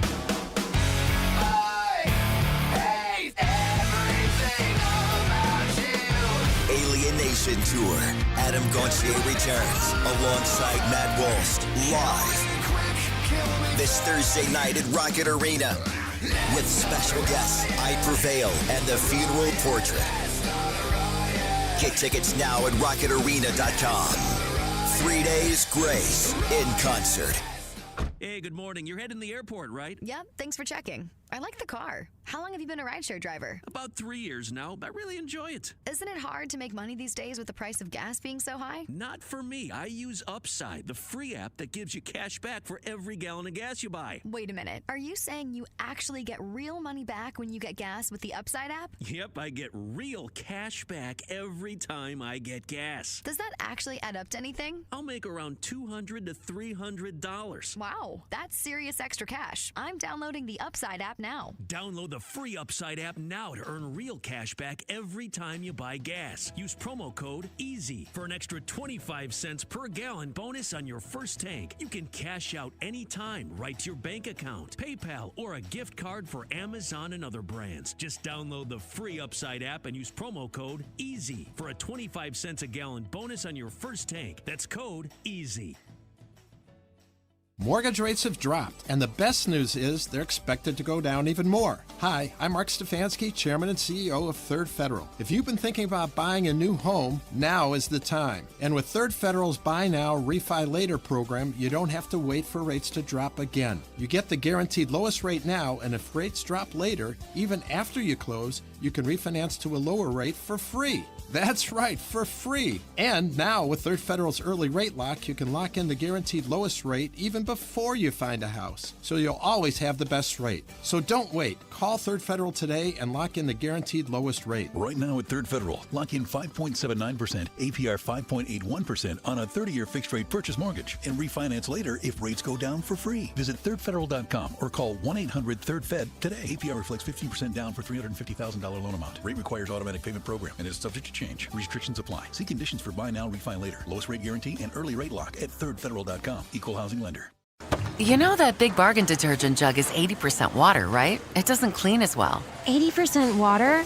I thought I was getting a better deal because it's so big. If you want a better clean, Tide Pods are only 12% water. The rest is pure, concentrated cleaning ingredients. Oh, let me make an announcement.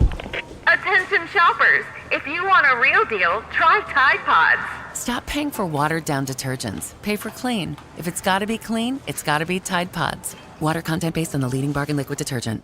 Why choose a Sleep Number smart bed? Can I make my site softer? Can I make my site firmer? Can we sleep cooler? Sleep Number does that. Cools up to 8 times faster and lets you choose your ideal comfort on either side. Your Sleep Number setting. Enjoy personalized comfort for better sleep night after night. And now, during our President's Day sale, take 50% off our limited edition bed, plus an extra $100 off all mattresses. And Saturday.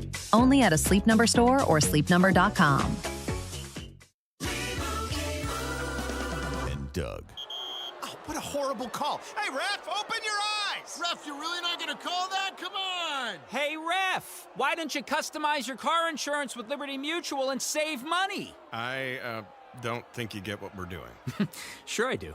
We're all just giving him advice. You guys on sports, me on saving money. Nope, that's not it. Only pay for what you need at libertymutual.com. Liberty, liberty, liberty, liberty. Liberty. Your entire sports feed all in one place with iHeartRadio. One tap away. Open the iHeart app and stream your local stations. Catch the latest on Fox Sports Radio or dive into the world's biggest sports podcast. Search sports on iHeartRadio and lock in. Hey, what's up? It's Rob for your Northeast Ohio Jeep brand dealers. Boy, it seems like it was just the other day I made some comment about winter still being very present while we were all outside in T-shirts when it was 60 degrees. And this is a perfect I told you so moment. It was false spring, and here we are back in winter once again. Snow and ice on the ground, cold temperatures, and sloppy travel conditions. That's why snow mode is so important. If you are in the market for a new SUV, you need to put the Jeep Grand Cherokee at the top of your list. Snow mode, unmatched. It is a game changer for these type of days in Northeast Ohio. So get over to your nearest Northeast Ohio Jeep brand dealer or your favorite one. It really doesn't matter to me which one you choose because right now there are phenomenal auto show deals going on Grand Cherokee. So stop in today or tomorrow or this weekend. Just make sure when you do, you tell them I sent you. You know that Big Bargain detergent jug is 80% water, right? It doesn't clean as well. 80% water? I thought I was getting a better deal because it's so big. If you want a better clean, Tide Pods are only 12% water. The rest is pure, concentrated cleaning ingredients. Oh, let me make an announcement. Attention shoppers, if you want a real deal, try Tide Pods. Stop paying for watered-down detergents. Pay for clean. If it's gotta be clean, it's gotta be Tide Pods. Water content based on the leading bargain liquid detergent. This is the biggest night in podcasting. The countdown is on to our 2026 iHeart Podcast Awards. Live from South by Southwest, March 16th, we'll honor the very best in podcasting from the past year and celebrate the most innovative talent and creators in the industry. It's truly a who's who of the podcasting world. Creativity, knowledge, and passion will all be on full display. And the winner of the iHeart Podcast Award is... See all the nominees now at iHeart.com/podcast awards. Audible is a proud sponsor of the Audible Audio Pioneer Award. Explore the best selection of audiobooks, podcasts, and originals all in one easy app. Audible. There's more to imagine when you listen. Sign up for a free trial at audible.com. From the Avon Lake Chrysler Dodge Jeep Ram Studios, we say yes. 100.7 WMMS, Cleveland. Call the Alan Cox Show. Pay attention to notice the reverse of everything that is normal becoming abnormal. 216-578-1007 or 1-800-348-1007.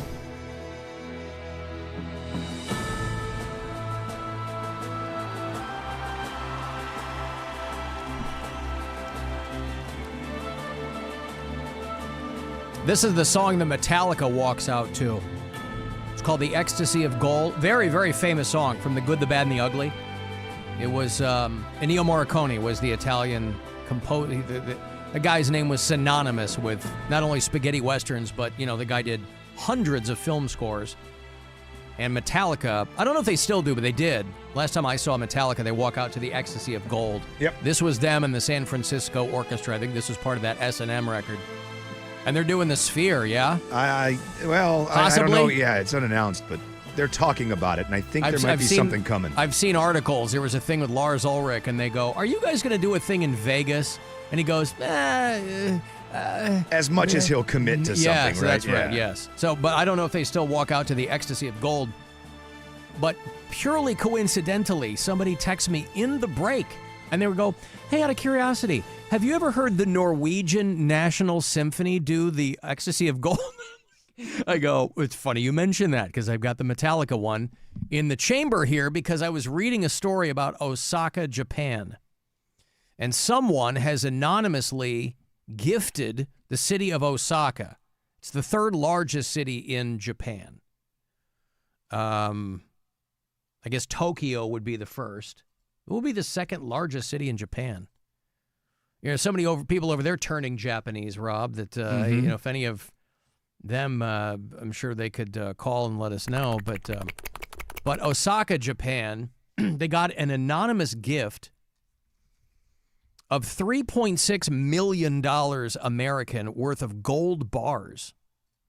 That's 560 million yen. And donated anonymously for the express purpose of fixing the dilapidated water pipes in Osaka. Now, because it's Japan, I have to think that's exactly what that money will go for. If that happened here, it would just disappear into the ether, and we'd still have terrible, terrible pipes. But over there in Osaka, gold bars weighing 46 pounds in total were anonymously donated to the City Waterworks Bureau to help improve the aging water pipes. Now, in a city, that's a hell of a donation, obviously. But I'm just thinking, how far will that go in a city of 3 million people? Because that's a huge investment. That's why nobody ever wants to do it, right? Huge portions of this country, it's like well known, huge portions of this country, especially major metropolitan areas, are sitting on not aging infrastructure, way past aged infrastructure. And so it would be very, very expensive to do what really needs to be done in a lot of cities is replace pipes and infrastructure and things like that. You know, they talk about doing it in New York or Chicago or LA, and they're like, you know, it would cost billions of dollars to do it. And so that's why nobody wants to do it.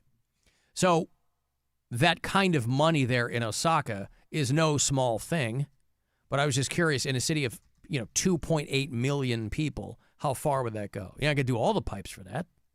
The second largest city in Japan, Alan? Yokohama. Yokohama, of course. Tokyo, Yokohama, Osaka. Okay. So they make the tires, Rob. Isn't it? It is. I would Yokohama imagine, yeah. tires, right? They've got a couple of plants over here in the U.S., I think. How would you pronounce Fuku? Fukushima? Okay. That's where they had the, what? OKA. Fukuoka? Wait. F-U-K. Yeah. U. Yeah. OKA. Fukuoka. Oh, well, that's not how I was pronouncing that at all. Fukuoma. Fubuoma. You're thinking of Fubuoma, which is for us, by us. Over there. Fukuoma. Oka. Oh, you're right. Fukuoka. Fukuoka. Fukuoka. Fukuoka. Fukuoka. Fukuoka. See, then it gets into a weird, I don't know, Rob. I only speak English. I don't speak Japanese. Fuku. My older daughter and my ex-wife are quite fluent in Japanese. Really? I barely speak. My ex-wife lived there for a while, and I think my older kids picked up enough that I didn't even realize my daughter's high school offered Japanese, but she took 4 years of Japanese. Oh, wow. That's awesome. Sum Ting Wong, Wee Tu Lo, Ho Li Fook, and Bang Ding Ao. Yeah. Ho Li Fook. Uh-huh. That's what kind of triggered in my mind. If you listen to us on iHeartRadio from out of state, I like to know where people are so we can put you on our map of bureau chiefs around these United States. John hit me up. He's in Breeding, Kentucky. He's a new bureau chief. Jake is in Fairplay, South Carolina. Ron in Corning, New York, Rob, who checks in quite frequently on the phone. John listens in Spanish Springs, Nevada. Brian is in Tucson, Arizona. Jeremy is in Olympia, Washington. And Jake is out in Mentor, and he checks in occasionally. Hey, what's up, guys? Jake and Mentor. Mentor has a little concert series called Mentor Rocks. I know, stupid name. But this year's schedule's not bad. They have a Fleetwood Mac cover, an Ozzy cover, a Rush cover, and then they have actual Night Ranger playing. So I thought you and Rob might be interested. Take it easy, guys. I love these festivals where it's all tribute bands, sprinkled in with a couple of legit acts. Now, the Night Ranger guys are kind of connected to Northeast Ohio in that their manager is related to people around here. They always do that benefit concert for Michael Repepe. I had the Night Ranger guys on usually once a year talking about that benefit show. And so, yeah, Mentor Rocks, which is Tuesdays, June through August, Rob. Mm-hmm. And the lineup is unbelievable because it's all tribute bands and then a couple of actual bands. A guy named Philip Phillips. Remember the name Philip Phillips? Wasn't he on like American Idol or something? Yeah, he had a song called Home, a huge song called Home. It's used in like commercials and films, and that was like his big hit. The most successful song in American Idol history.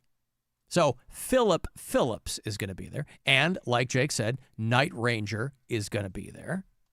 But the rest of them are tribute acts. Like Forever Seeger. You want to go see Forever Seeger, Rob? I mean, I like Bob Seger. Yep. If it's, Same. that checks the box for me. So that's the first one. That's going to be June 2nd. These are Tuesdays at 7 o'clock, June through August. But again, me leaving the house, I don't know if I'm But doing we go that right from the show. I don't know if I'm doing that for Bob Seger. You know what I mean? Like, oh, come on. You don't have to do it for Bob Seger. You do it for Forever Seeger. And that's right after the show we head over? Why isn't Sushi Roll on this? Yeah. What do you mean? Yeah, it's your band. Why isn't that wasn't a rhetorical question. Why isn't Sushi Roll on this? Because they're a Chicago band. So? You don't think Chicago bands play Northeast Ohio? Tennessee Whiskey. Yeah, you guys were just in, whatchamacallit, Strongsville, travel. weren't you? We'll go like 140 shows a year. But I'm just saying, Tennessee Whiskey is the next week, and that is a Chris Stapleton tribute band from Chicago. Oh, yeah, you know what? I'm going to get my boss on the horn and be like... Week 2 is Tennessee Whiskey and Ultimate Eric Church. Oh, boy, I'll skip that one, I think. Tennessee Whiskey is made up of a talented team of Chicago's top musicians, is what it says. Do you say Red Knot Chili Peppers? Yeah, Red Knot Chili Peppers. Oh, I love it.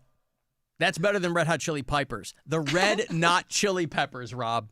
Now, if these guys were smart, they would do OG Chili Peppers, where they walk out with a tube sock on their dong. Yep.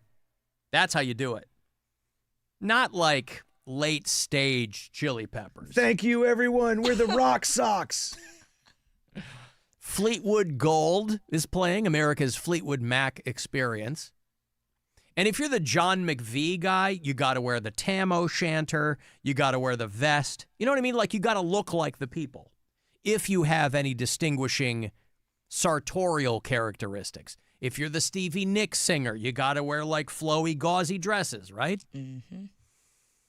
Hotel California is going to play on July the 4th, Rob. The original Eagles tribute. Not to be confused with The Eagles. The Eagles. A tribute to Eagles. Right. Which is Timothy B. Schmidt, Don Henley, Vince Gill, Deacon Fry, and Joseph Walsh. Correct. Hotel California. And, of course, after that, since it's July 4th, they have the huge fireworks display there in Menor. And so Jake is already out there in Menor. He's already, you can tell from his voice. He might have sounded nonplussed, but he's clearly excited. I personally love the and real Night Ranger. And real Night Ranger, yeah. On July 14th, I would real see that. Night Ranger. It's the way he shifted from all of those tributes to... By the way, don't sleep on Night Ranger. I don't. I like them very much. I know some people like give them a hard time. They're good, dude. Brad Gillis was Ozzy's guitar player. You will hear them on Snubble Shot Weekend this weekend here on the Buzzer now. Oh, good for you. Now, why is that? Why are we doing that again? Because tomorrow, the Rock and Roll Hall of Fame announces the potential inductees for the class of 2026. And I'm sure the top of my head is going to blow off. So it'll give us something to talk about over the weekend. Right. It'll give us something to talk about tomorrow. Well, right. But I mean, Snubble Shot that's weekend, why right. we'll do Snubbles. Yep. So the Red Knot Chili Peppers. Now, on my birthday, Rob, this may be how I celebrate my birthday out at Menor Rocks, is Crazy Train. The ultimate, that's in italics, so you know they mean business. The ultimate Ozzy tribute show. See, I would struggle with that, I think, a little bit. I like the wording. Hosted by Vinnie Cormier, the best Ozzy impersonator you can get. The best. Don't tell me what I can get. But which Ozzy? I can pull, son. Which Ozzy are you getting? Are you getting just after Sabbath Ozzy? Well, it says. We only do 80s Joel. Right. It says Crazy Train plays every show like it is live and loud 1993. Okay, well, that's I don't a know pretty what that cool. means. Well, that's right after What's His Nuts joined the band, Zach Wilde. Zach Wilde. He joined in 89. 87 maybe? 87. Was it that early? He was like No Rest for the Wicked. He was like 19 years old when he joined Ozzy. Oh, I thought it was closer to 19. I thought it was 90. Right That was No More Tears, but his first one was No Rest for the Wicked. Okay.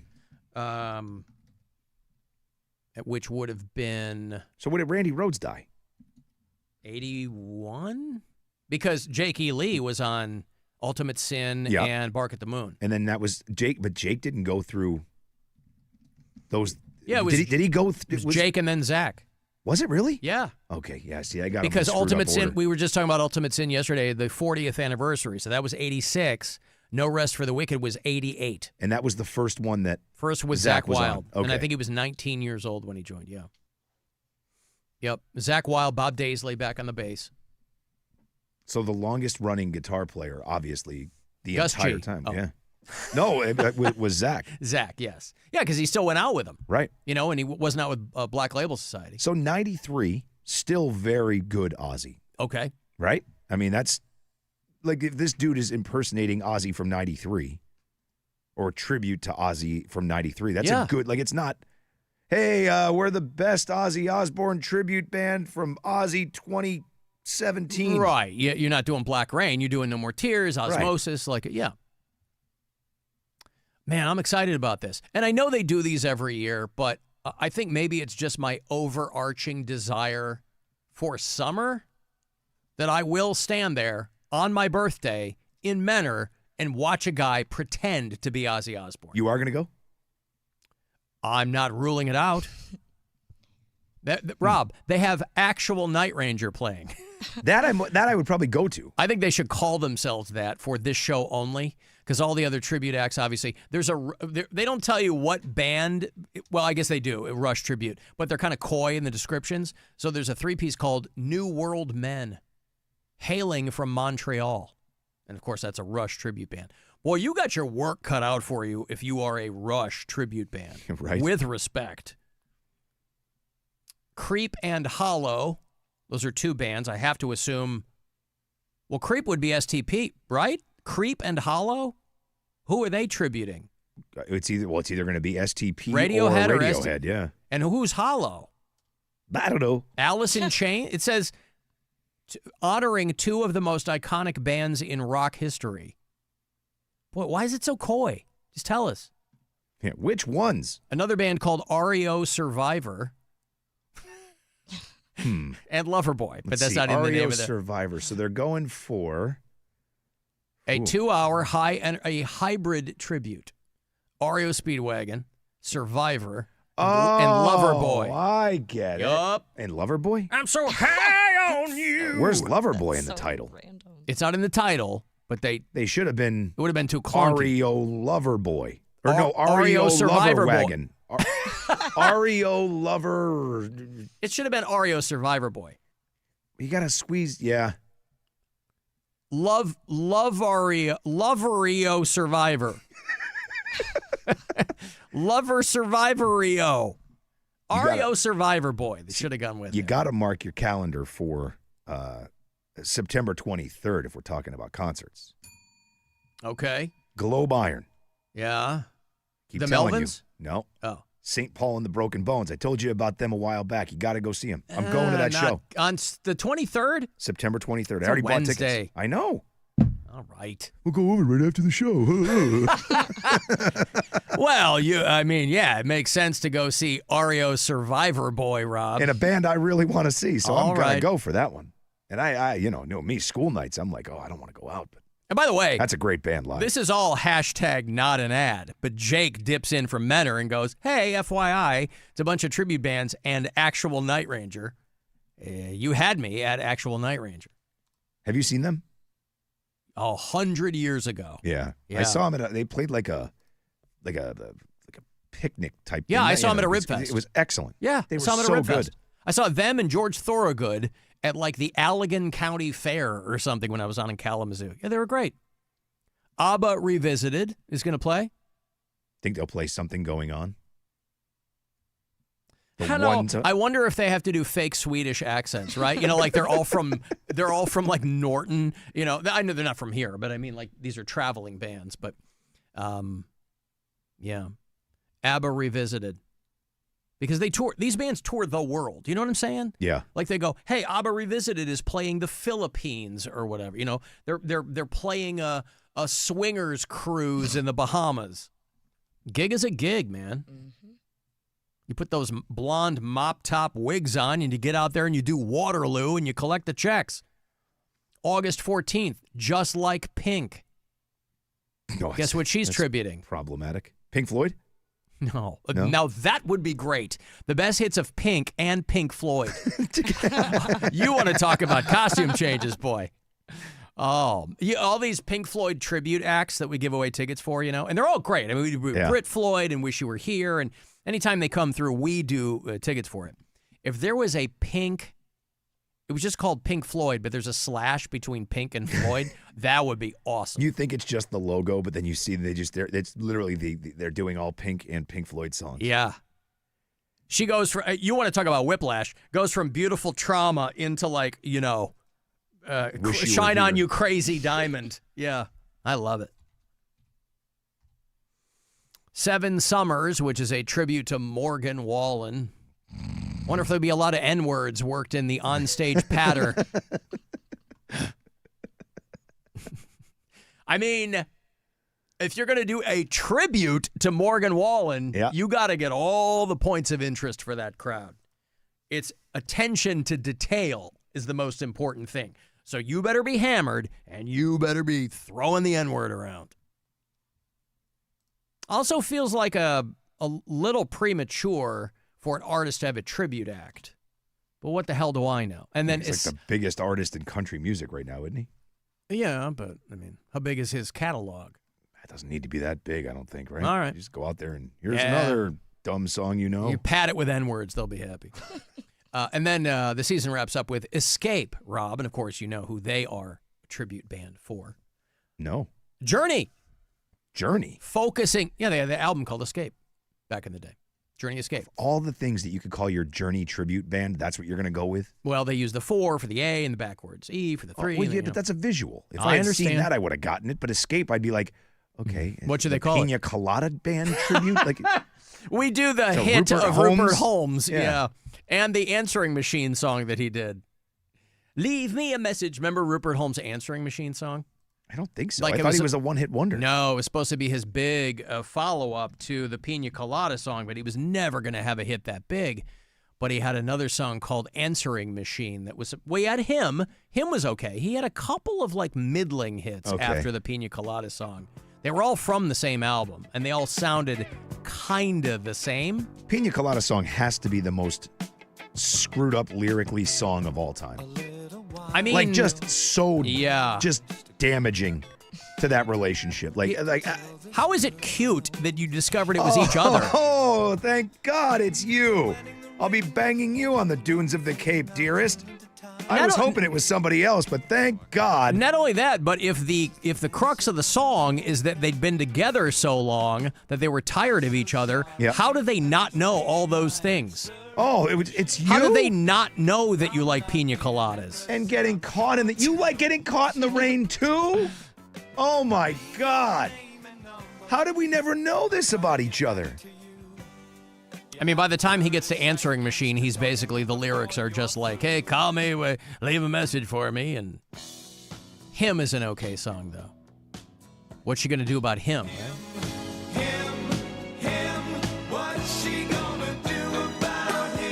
Jesus. You don't remember Him? No.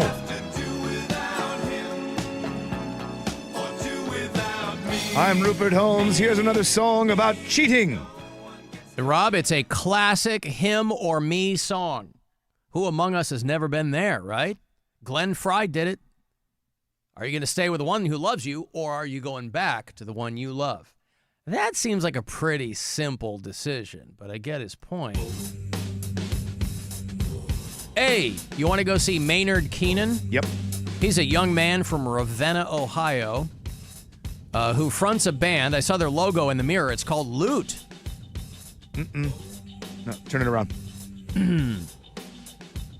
Hey, he's also, oh boy, he's a busy dude. He's got a band called Pussifer, and they're coming through to play Akron? Yeah, the Civic Theater with comedian Dave Hill. Also an Ohioan, I believe. The Normal Isn't is the new album, and that's the name of the tour, fittingly. It is Thursday, April the 16th at the Akron Civic Theater. Ticketmaster will get you hip to all the details. If you want this pair of tickets, be caller 10, 2 for Pussifer in April. Good luck. 216-578-1007 or 800-348-1007.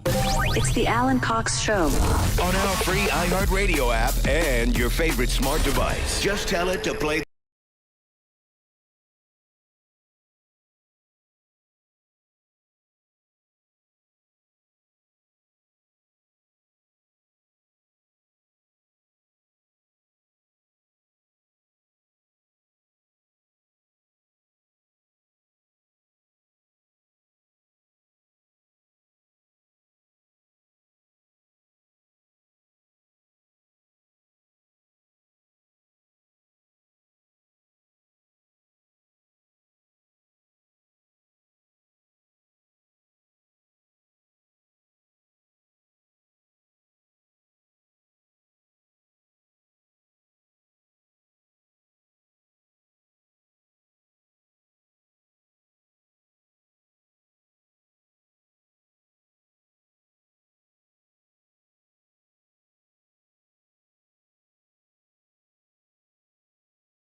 And lock in. When the world just seems too crazy. Gaze into the eyes of a child, because you'll probably find a booger. And man, is that a hoot. The Alan Cox Show on 100.7 WMMS.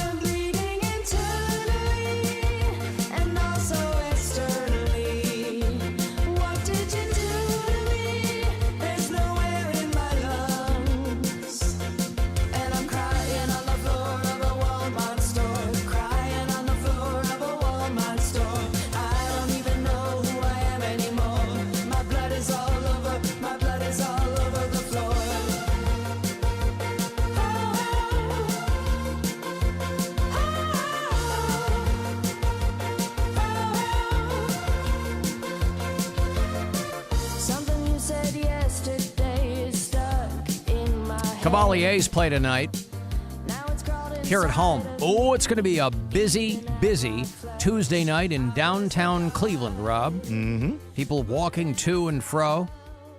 Very excited about the Cavaliers back on the floor there at the Rocket Arena against the New York Knicks. Former Cavs coach Mike Brown helming that team, and the team's both very evenly matched right now. So Knicks, Cavs, they bumped up game time about 30 minutes. So 7:30 is your start time tonight. 7 o'clock pregame on the Buzzard. You can also listen on the iHeartRadio app. And then the Cavs will hit the road. They'll play the Bucks in Milwaukee, play the Pistons there in Detroit. Detroit Pistons still at the top of the heap in the East. And the Oklahoma City Thunder remaining not only the defending champs, rather, but the best team currently. And, you know, they worked the Cavs over the other night, but what are you going to do?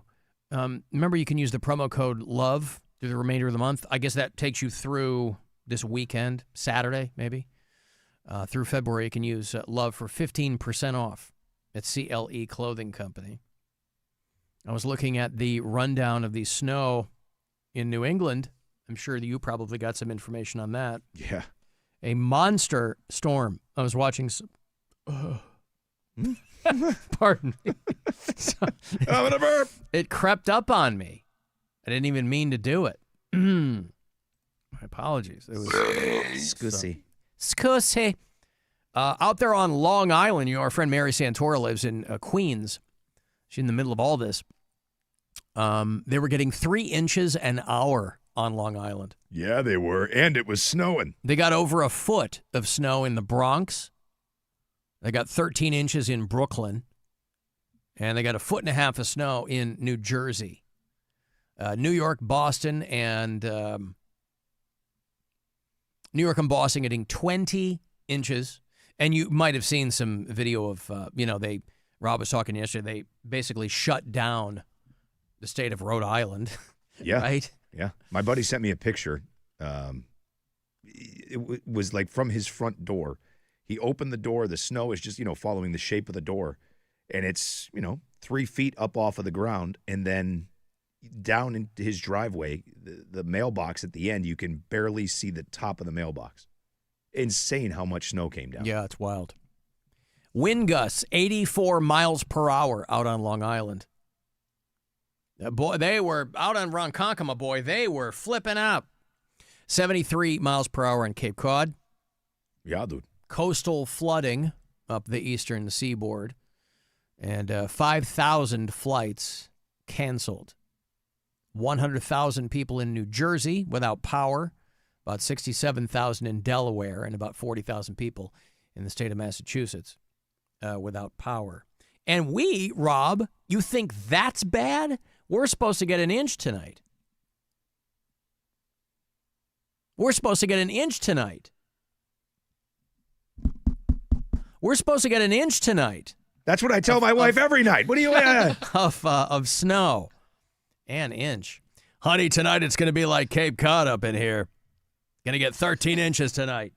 You're going to have Brooklyn's in the house, baby.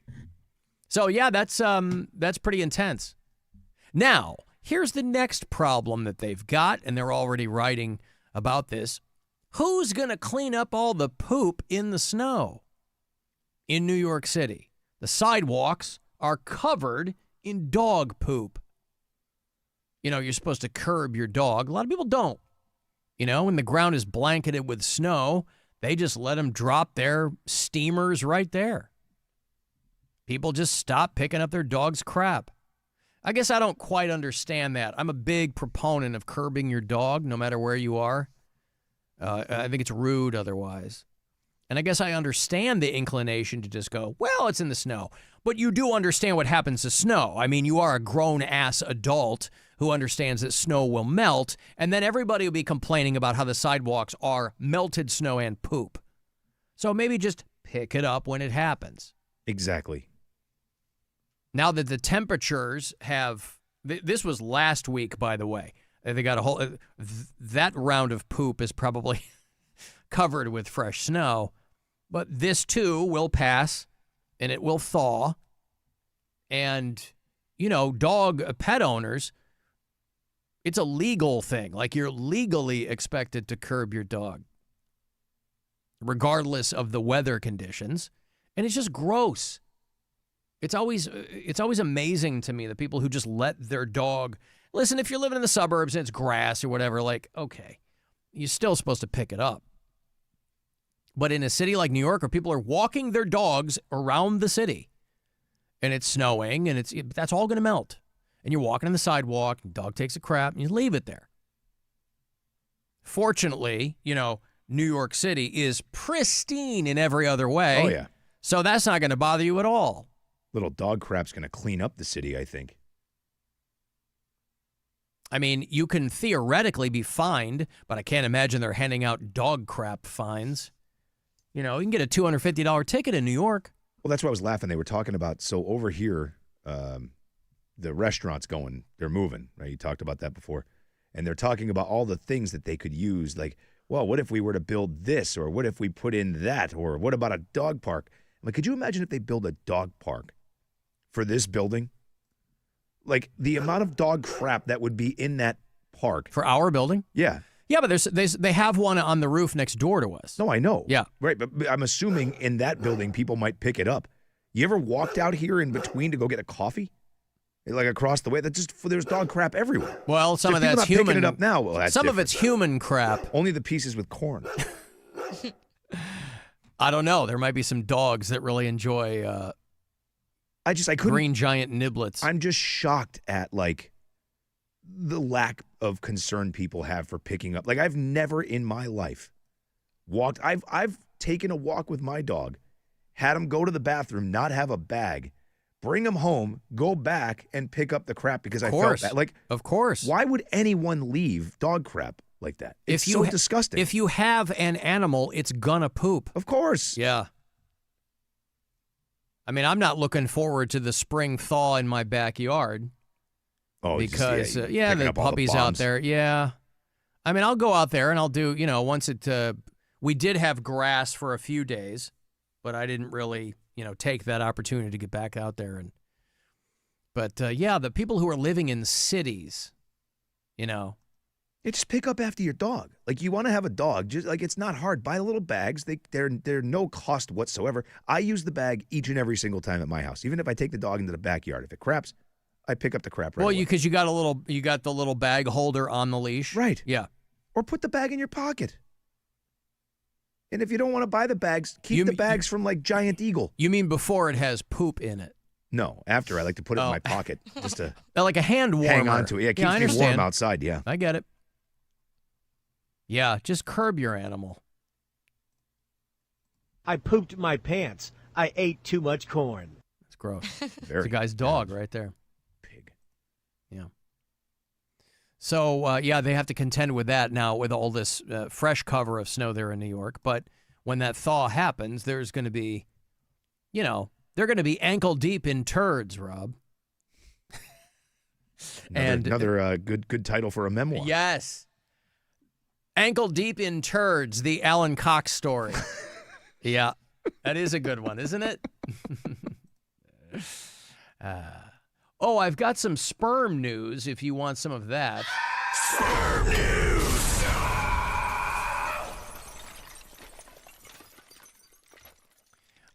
I feel terrible. I didn't give you an opportunity to answer. It's okay. You want some sperm news? Yes. Are you asking me? Yeah. This isn't rhetorical this time. You want some? You didn't put this in the script, guys. Oh, it's right here. Yes, I'd love some sperm news, Alan. You know what? Yes, I'd love some sperm. You know, our rhythms are Jesus all off Christ, today. what are you doing? Come on. First day? My prompter's down. God Sorry. almighty, this all right. script is terrible. All right. Page what else is new? 47, right? What? No, 52. You got to be kidding me. Okay. Sperm news is on page 52. Yes, Alan, I would love some sperm news. Sperm news. Ha, ha, ha, ha, ha, ha. Boy, have I got some sperm news for you. Ashley Madison. I got the press release from them this morning. Remember Ashley Madison? Yeah. This was the website where they were like, life is short, have an affair. And they told you what it was. But then, of course, it turned out that it was like 95% men. You know, they tried to pretend like it was 50-50 men and women. They're like, no, it's not. It's 90. You know, and then they found out that it was like they had AI bots in there. And I'll try to keep up the charade. Well, I got the press release from them this morning that they are rebranding. Ashley Madison is removing the word affair, you know, from their branding. And they said that they want to lead a new era of ethical discretion. I love that. I guess if you change the name of something, you'll change something. And so it's no longer have an affair. It's where desire meets discretion, Rob. So they said that they are just reflecting what they see as their change in membership. Allegedly, they say, more than half of all of their new members identify as single. Well, yeah, but that's not necessarily identify. Well, we've got more people on. Well, no, they identify as single. Whether they are single, separated, divorced, or non-monogamous, they are committed to keeping it private.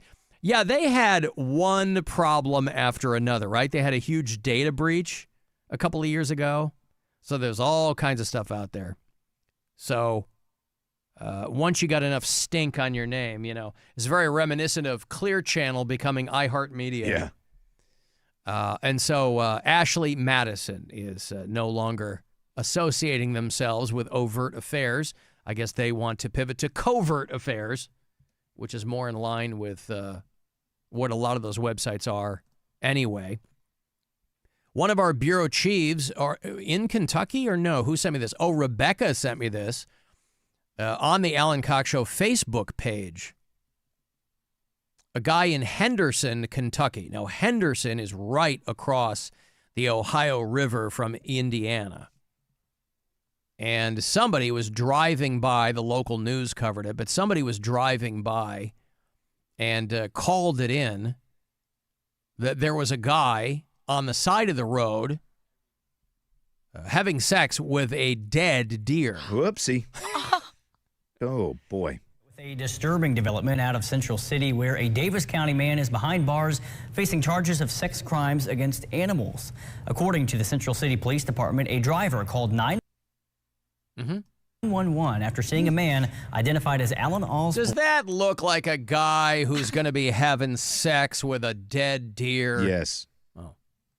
Who appeared to be having sexual intercourse with a dead deer on the side of a road. Officers found the man covered in the deer's blood and fur. Osborne was arrested and then taken to the Muhlenberg County Detention Center. He is charged with sexual crimes against animals. Covered in the animal's blood and fur. Is there any kind of flex going on there, Rob? Imagine you get this guy into court. They're like, okay, here's the charges. Banging a dead deer, sicko. He looks at the judge and just says, hey, I thought it was alive. Yeah. Do you know how hard it is to have sex with a live deer, Your Honor? I just thought he was hurt. I didn't know it was dead. No, disgusting. I'm no savage. I thought it was injured. Covered in blood and fur. is it any kind of defense whatsoever to say that it was alive when I started having sex with it, but I guess I really got over my skis.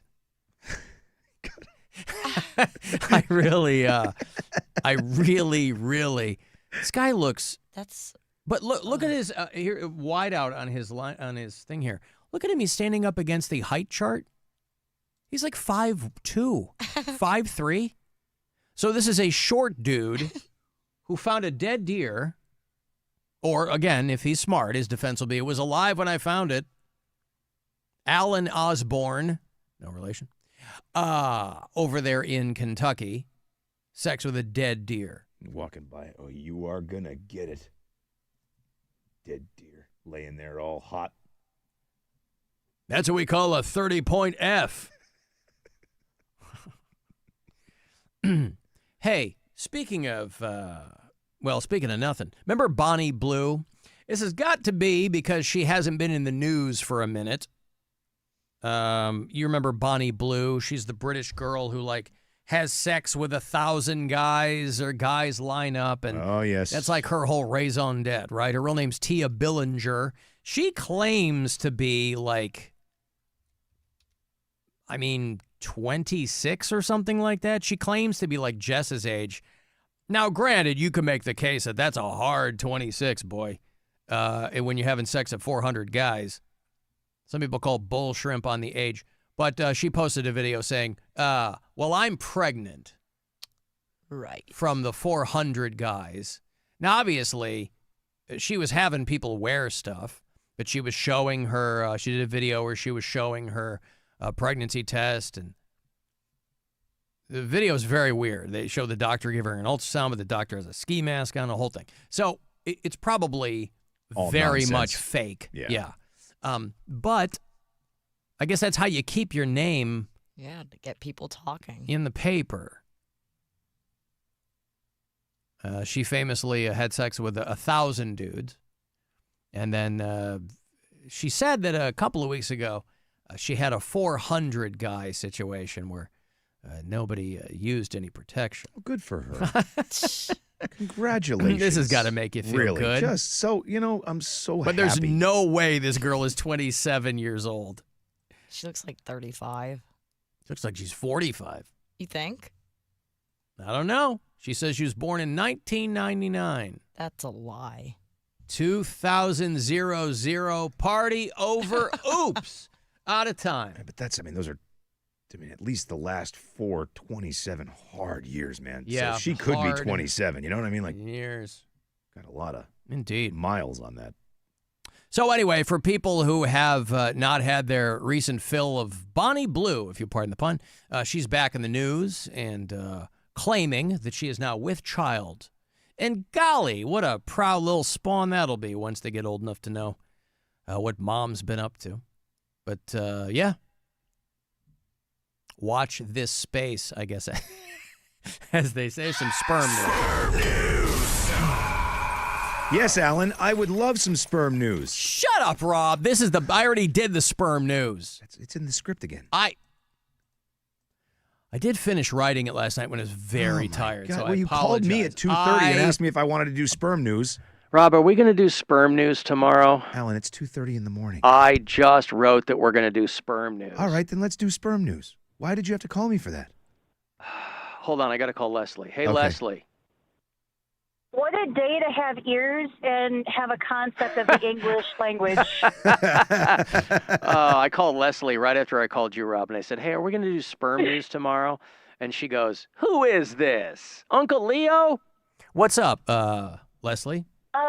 Well, between hearing about the dead deer fornication, which I hear that they're opening up at the Foundry next week to raise money for their broken window, Yes. I digress. The Bonnie Blue situation thing where she may be pregnant from like 400 guys, isn't that a plot point from one of the Freddy Krueger movies? I want to say it was like the third one. Like, are we sure she's not just ripping this from pop culture? From the Dream Warriors? What do you mean? I think so. Wasn't there like a whole plot sequence in which you're like, oh, he was the son of like 1,000 maniacs because the premise of it was his mom was, I guess, a nurse at the sanatorium. You mean Freddy Krueger himself was the product of 1,000 maniacs? Yes. Well, if she squeezes out a little charred cabbage with razor fingers, we'll make sure to keep you in the loop, Leslie. Anyway, that's all. Love you, bye. All right, love you, bye. So wait a minute, Leslie. wait a minute. Freddy Krueger's mom was pulling 1,000-dude gangbangs back in the 80s? The explanation of how he came to be, except they explained Freddy Krueger. A bunch of parents killed him because they thought he was a pederast. They burned him. So I don't know, but that does sound familiar. I don't know if that was Dream Warriors, but I don't know. I bet the Google machine will be able to tell us, Rob. Anyway, I've got to take a break. Yes, Alan, I'd love some sperm news. Shut up, Rob. We're past that. But it's back here in the... Oh, my God. Leslie calls sperm news. Dude, you got to fix this for next... I mean, my God. Look like a fool today. I'm so sorry. Sperm news. All right, we're back on track. Cool, man. All right. Yeah, all right, good. All right, let me break. 35192 to text, and we'll be back after this. This is the Alan Cox Show on 100.7 WMMS. We got stuff. You want stuff. Win stuff. This week at WMMS.com. Register to win a pair of tickets to see Sammy Hagar with special guest Rick Springfield at Blossom. Following 2 years of overwhelming fan demand, Rock and Roll Hall of Famer Sammy Hagar returns this summer with a special limited run of his acclaimed top-grossing Best of All Worlds tour, part of the Minutemen Workforce Solutions concert series, Saturday, June 20th. Get more info and register to win at WMMS.com. Craving Mr. Hero? Download the Mr. Hero app and order in advance. Your favorites are waiting. My advisor at Plant Moran Wealth Management knows my definition of wealthy. Rescue animals. Everywhere. So, my husband and I bought property and opened a sanctuary. It's our happy place. And from the sound of it, it's their happy place too. You have your own personal definition of wealthy. Plant Moran Wealth Management knows it takes a personal approach to get you there. Experience the difference with Plant Moran Wealth Management. Book a consultation today. Hey, it's Alan.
This is a story of famous dog. For the dog that chases its 35192. Want to send me a text? Kevin texted in the break. Alan, thanks a lot. I had somebody bag their dog poop and then leave the bag on my lawn. Boy, that's a new level of lazy, isn't it? Yeah. They think they're doing you a favor. I curbed my dog. He didn't tell me to take the bag with me. Just take it with you. Throw it on their lawn. Alan, Ashley Madison should rebrand to Ashley Madison. At least we're not Epstein. You see that the guy who invented the Squatty Potty got pinched for child porn? Did he really? Yeah. Didn't he pitch the Squatty Potty on Shark Tank? Isn't that the origin story of the Squatty Potty? I could never get into that. I tried it years ago. I bought a Squatty Potty. I'm like, I don't go like that. Maybe it's great for people who have a real hard time on the toilet. I'm not one of those people. I understand the physics of it. Yeah, it puts you in a nice position for it. Yeah. I didn't notice a huge difference. That's why I got rid of it. Mm-mm. You got to put it somewhere and, you know.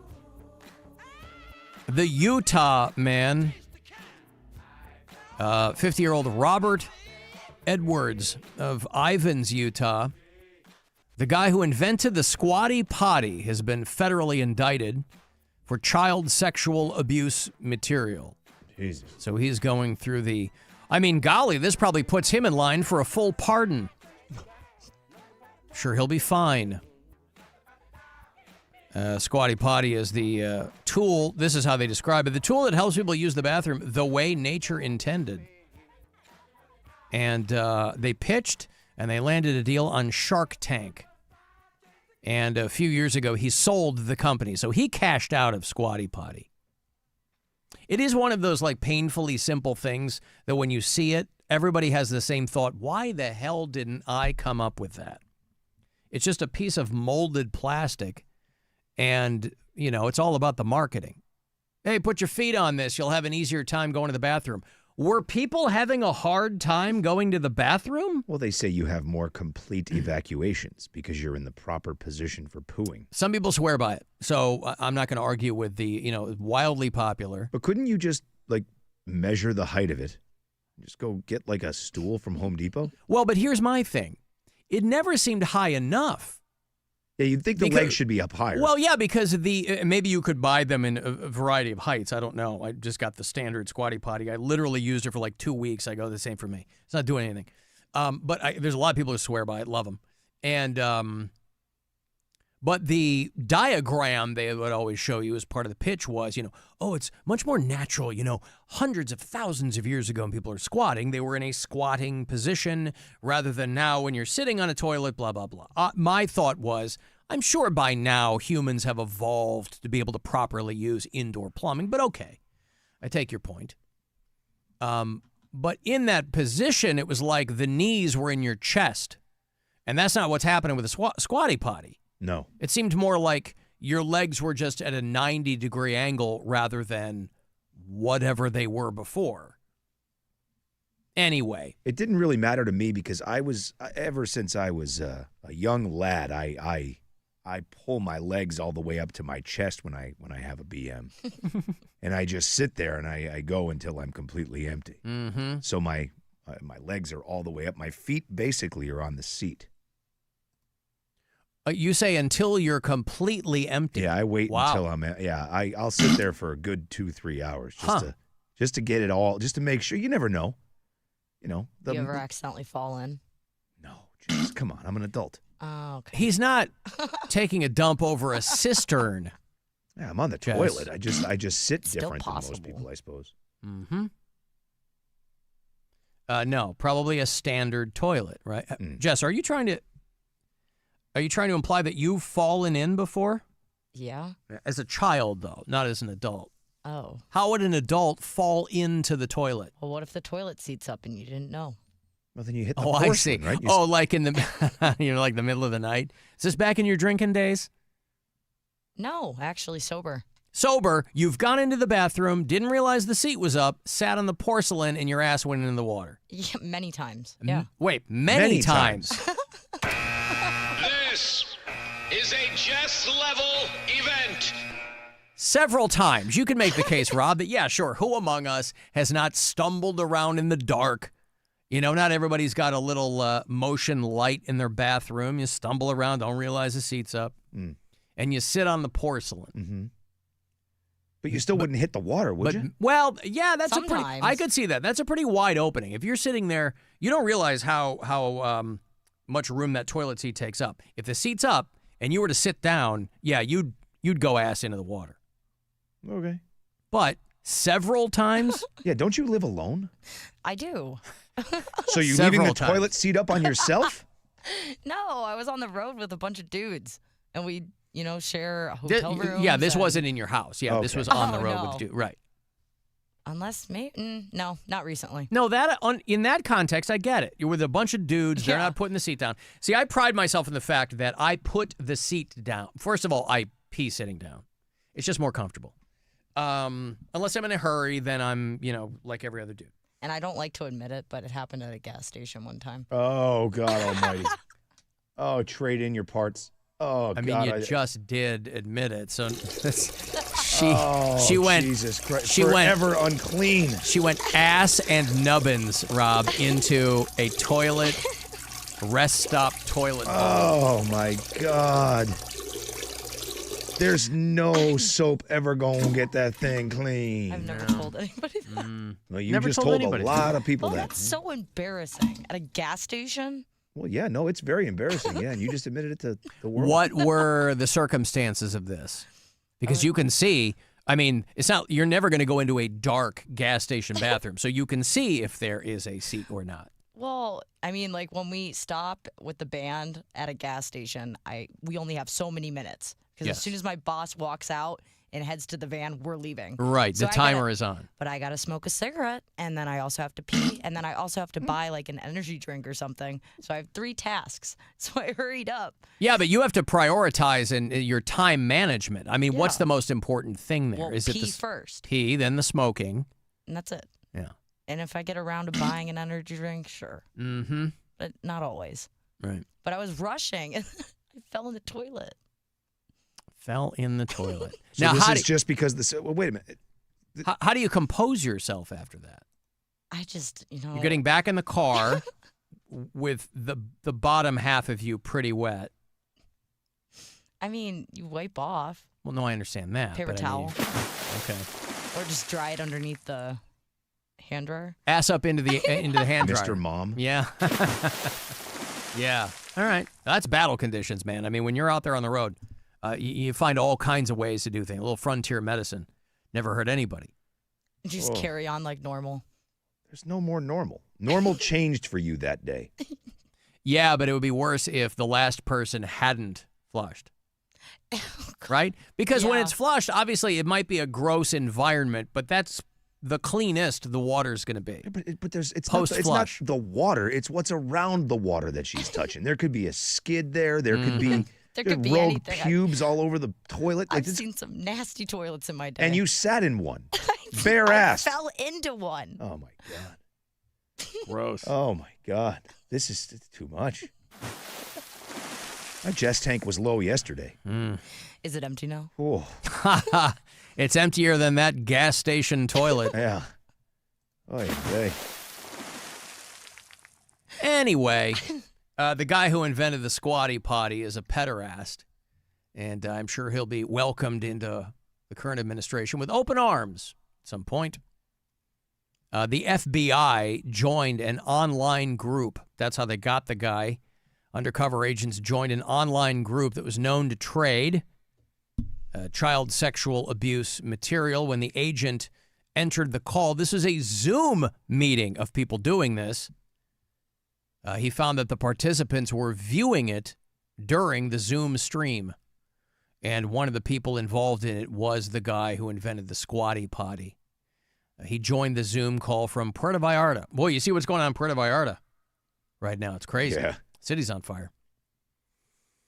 And so they scooped this guy up, seized his cell phone, and when they wanted him to unlock the phone, he was immediately uncooperative. Can't imagine why. Yeah. Guess what, bud? They're still going to get into it. I was going to say, aren't there ways?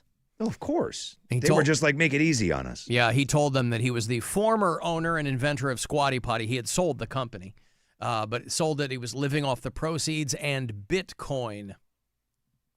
And he said he disclosed a meth addiction. So there you go. He goes, well, that's what, there are a lot of people who suffer from all variety of addictions who aren't trafficking child porn. Right. You try to blame it on being a drug addict. Oh, yeah, I'm a meth head. That's what made me love kiddie porn. But he also had to make mention that he was the owner of Squatty Potty. I'm the former owner of Squatty Potty. The cops are like, actually, you know what? Never mind. Cool story, bro. Cool. Have you ever fallen into a rest stop toilet? Hey, man, meth ain't that bad. So they get access to his phone, and they find all kinds of ghastly stuff that he had purchased. So anyway, they scoop that guy up, and are going to put him through the system, as it were. Oh, I had some Brian for you again, Rob, and I lost it. Do you want more Brian? That's not a rhetorical question. Yes, I do want more, Brian. I had it last break, and I ran out of time. Let's see if I can assemble this, because there is a bit of assembly that goes into this here. Okay, you're going to know the song, obviously, immediately. Oh, right, yeah, he called me having some respiratory distress, by the way, too. I thought that was the song. No, that's him.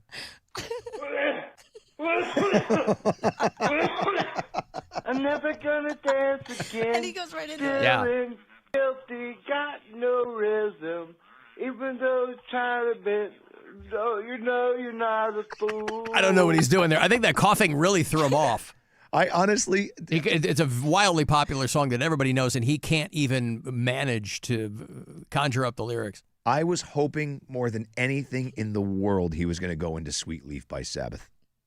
No. Starting with the cough and then go right into it. That would have been the greatest move in Brian history if he had done that. He did not do that. No. Sweet Leaf would have been great. If I can't talk. That's me coughing. A little DJ Jake C action. Your AC Sweet Leaf. Oh, I guess I grabbed the Sacred Reich version, too. Oh, it's a great version. It's the first thing I thought. Yeah. If I can't talk.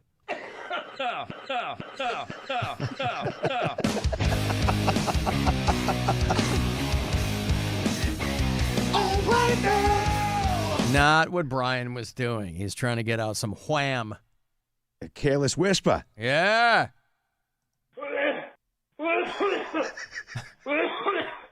I'm never gonna dance again. Feeling guilty, got no rhythm. Even though it's trying to be, you know you're not a fool. What is going on there? Tried a bit. What? Got lost. Yeah.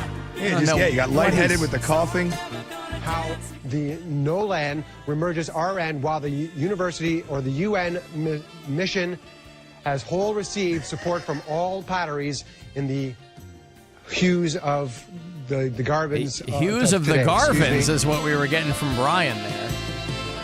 How about that? Now, I thought that Careless Whisper, this is why it sucks to be Andrew Ridgeley again, the other guy in Wham, is because this was technically a Wham song. I think this was on their second album. But by that time, the song had gotten so huge, and George Michael had become like the main guy in that band, that they re-released it as a George Michael. Well, first they released it as Wham featuring George Michael. Then they released it as a George Michael solo hit. That's got to suck for that dude so much. But the guy that played sax was a guy named Steve Gregory, who was a session guy. But George Michael had apparently the sax part, that classic, famous, Careless Whisper sax part. I thought that guy with the long hair played sax on that song. You know what I'm talking about? Are you talking about John Hamm and that SNL bit? No. There's a famous Kenny G? Yeah, I thought he played sax on that. No, it was not Kenny G. It was not him, Rob. It was a guy named Steve Gregory. But George Michael had already fired like a dozen other sax players because they were like, nobody can seem to nail this lick. And he got Steve Gregory. They clearly went to the wrong guy from the start. I mean, that should have been the guy with the long hair. I don't know what you're talking about. But yeah, Careless Whisper. That's Brian's take on it.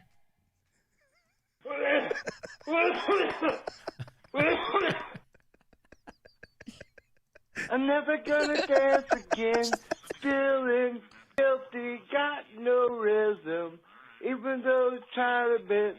Oh, you know you're not a fool. I'm tired a bit. What? I'm tired a bit? What does he say? Even though I'm tired a bit. I just called in just writing some, just getting in there. Yeah. Oh, Rick, we miss you. Even though I'm tired a bit. I'm never gonna dance again. Feeling filthy, got no rhythm. Even though it's tired a bit. Oh, you know you're not a fool. I think, again, you can't blame him. I think hard to get your breath back. It requires a lot of breath work, Rob, to do that. God, I wish that was Sweet Leaf. That first cough sounds like the song. He could have pulled it off. Hold on. Right? Yeah.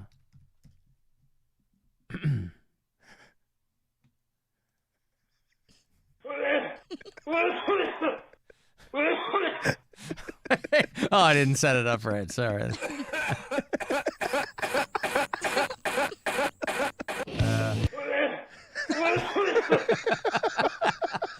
Ron, hello, out there in Corning, New York. Hello, Ron. Hey, good evening, guys. What's up, man? I have a couple of, you were talking about tribute bands earlier. I have a couple quick tribute band ideas to run past you guys. Yeah. But first, I absolutely have to say the phrase, go tap yourself in the face with a hammer is growing on me. Okay. It's raise the stakes test, go touch grass, but it's not quite huff taint chat. It's like a beautiful right in the middle. Okay, good. Well, I'm glad we can be of service. All right. And so a couple of tribute band ideas I have. I want to do one band. It's very dark and Corey Taylor-esque, but the songs are going to be about appropriate safety shoes and bath mats, and it's going to be called Slip Knot. N-O-T, right? Got it. That's more cerebral than they might want most tribute bands to be, Ron. Right. Mm-hmm. I mean, it's an niche audience, but I don't know. Either that or I could do a Jelly Roll tribute band and name myself Bear Claw. Mm-hmm. Listen, I like both of those ideas. Nobody's going to be mad at you for either of those ideas. All right. I've got the official Alan Cox seal of approval. There you go. My imprimatur. Thank you, Ron. I appreciate it. I'm never gonna dance again.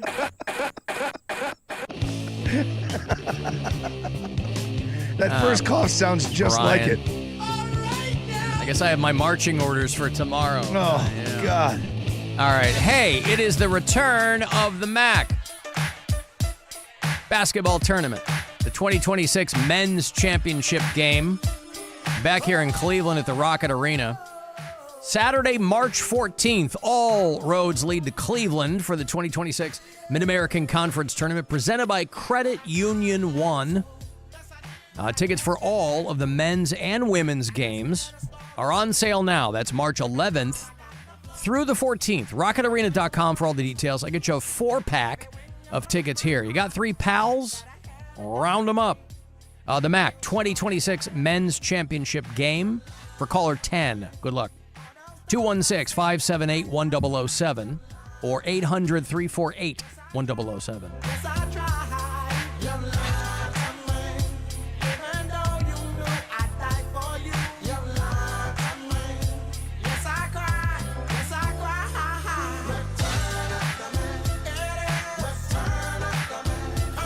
The Alan Cox Show. Everywhere on our free iHeartRadio app. Or whatever smart device you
unfair that you can watch our live stream, but we can't see you. But we'll fix that tonight. Outside your window. The Alan Cox Show. On 100.7 WMMS.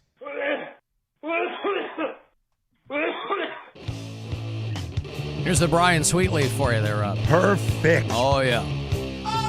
Oh, that's so good. Oh, Brian. You are the gift that keeps on giving. Hey, Cavaliers are at home tonight to play the New York Knicks. Former Cavs coach Mike Brown heading up that team. 7:30 tonight. They bumped up game time by half an hour. So 7:30, it will go off. If you are making plans to get to the game, I hope you have that updated information. Boy, I was just listening to the traffic report there. They blocked off a huge swath there of Brook Park Road. Somebody texted me earlier there's a shooting over at the Home Depot. Oh, wow. They're in Parma. You know where that is, Jess? I do. Yeah, Brook Park, right off the highway there. I do not go on that side of town. You don't go on what? The Brook Park side of town? I wasn't aware there was a side of town. Yeah, it's kind of Parma. far. Huh? I mean, there's a bunch of Home Depots around. Oh, I see what you but mean. I don't go to that one. You go to the one... I go to the one in Strongsville. Berea Road, Strongsville? Yeah. Mm-hmm. All right. Alan, I close the lid before I flush the toilet. Well, they tell you to do that. Here at work, we don't have the option of doing that. So here at work, because they have the automatic flush, I have to, leap up and get out of the way before that starts misting. So you don't catch the spray? Yeah, seriously.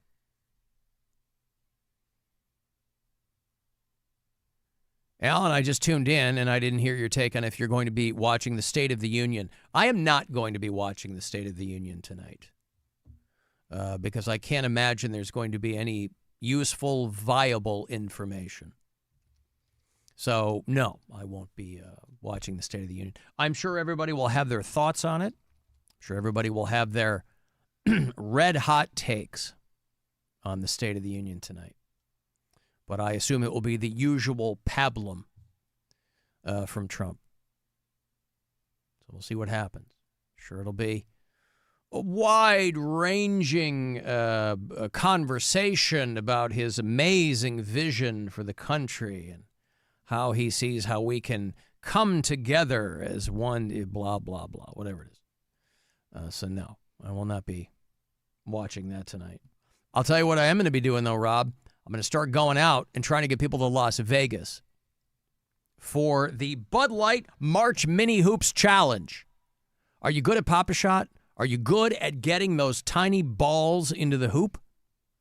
Because I'm going to be out starting Thursday night. I'm basically going to be out for the next few weeks. I'm going to be out Thursday, Friday, Saturday, each one of those weeks. And the grand prize, of course, is that trip to Vegas where you're going to be competing for $10,000. And I'm going to be starting in Lakewood on Thursday night. So I hope you can come out. I'll be at Around the Corner from 7 to 9. Friday, I'm going to be at Game On in Parma Heights from 7 to 9. I'll be down in Cuyahoga Falls on Saturday.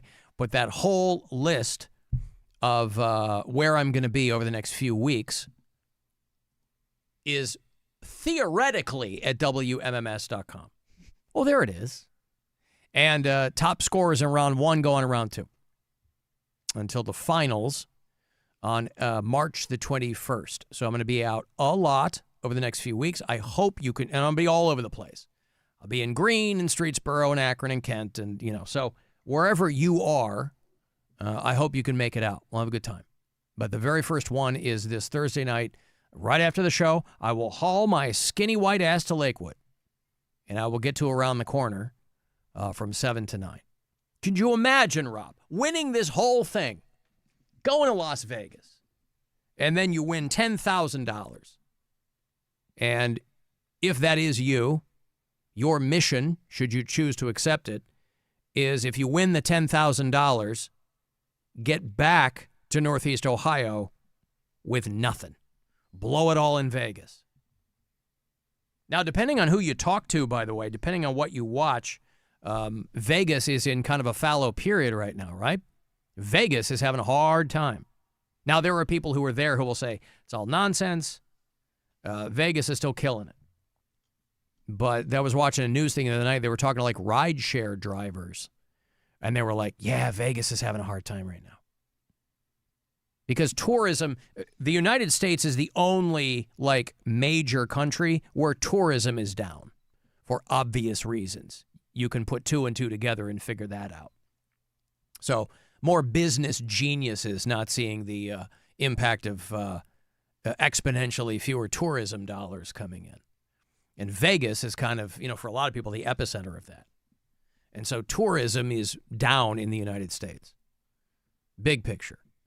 But still plenty to do in Las Vegas. I'm hoping to get there this fall, Rob. I haven't been to Vegas in a minute.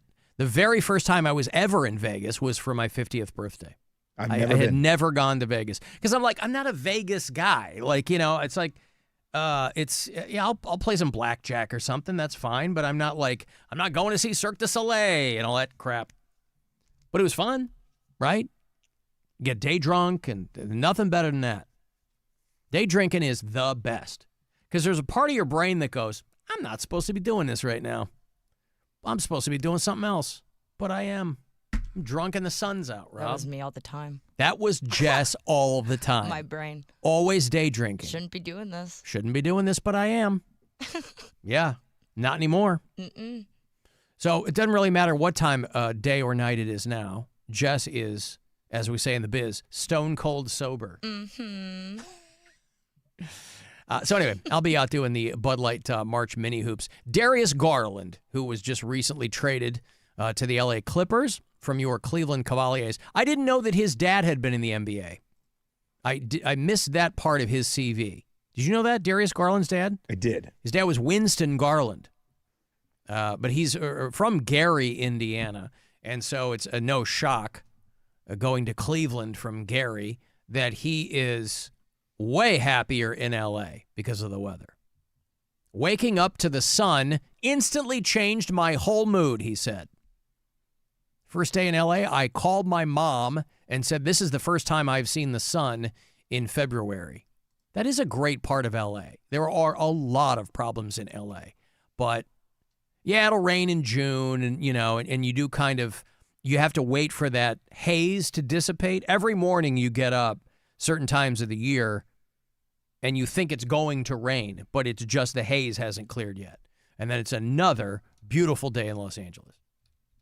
What about all the smog? Well, that's what I mean, when that haze kind of clears. This doesn't stay there all the time? But no, it's just in the morning. I just remember getting up, and for the first little bit of time I lived there, I was like, every morning I would think that it was not nonstop, but there were a lot of mornings where that haze hadn't moved out yet, and you're like, oh, it's going to rain. And then it feels really weird when it does rain. They call it June gloom because a lot of times in June you'll get pretty regular rain. But, Northeast Ohio gets the fewest number of sunny days out of the year. The stereotype of Seattle and the Pacific Northwest, they still get more sun than we do. So, back in the day, people would scoff. People have said that their moods were affected by the weather. Seasonal affect disorder is what they call it. It's a real thing.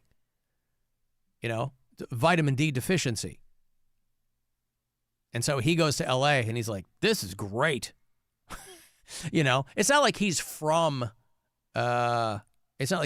Miami. He's from Gary, Indiana. And he gets drafted by the Cavaliers. So he goes from Indiana to Cleveland. So hell yeah, he's excited. Good for him. And he's making good money, right? Guy makes about $100,000 a day. Not bad. Nope, that is pretty good. Not bad. Pretty good. So no joke, you're going to have more fun in L.A. than Cleveland with all that money. But weather's way better too. People go, well, they can't appreciate it out there. It's a cheap sun. Yeah, but... And there's a lot of fires, and yeah. So there's a lot of... you take the rough with the smooth. But insofar as you're talking day-to-day weather conditions, you're going to wake up feeling good, right? When they shoot those laundry commercials, and it's always the sun coming through the windows. You don't have a woman doing laundry, and she looks outside, and it's raining. That's gray. Thundering. Yeah, just It's always bright and sunny.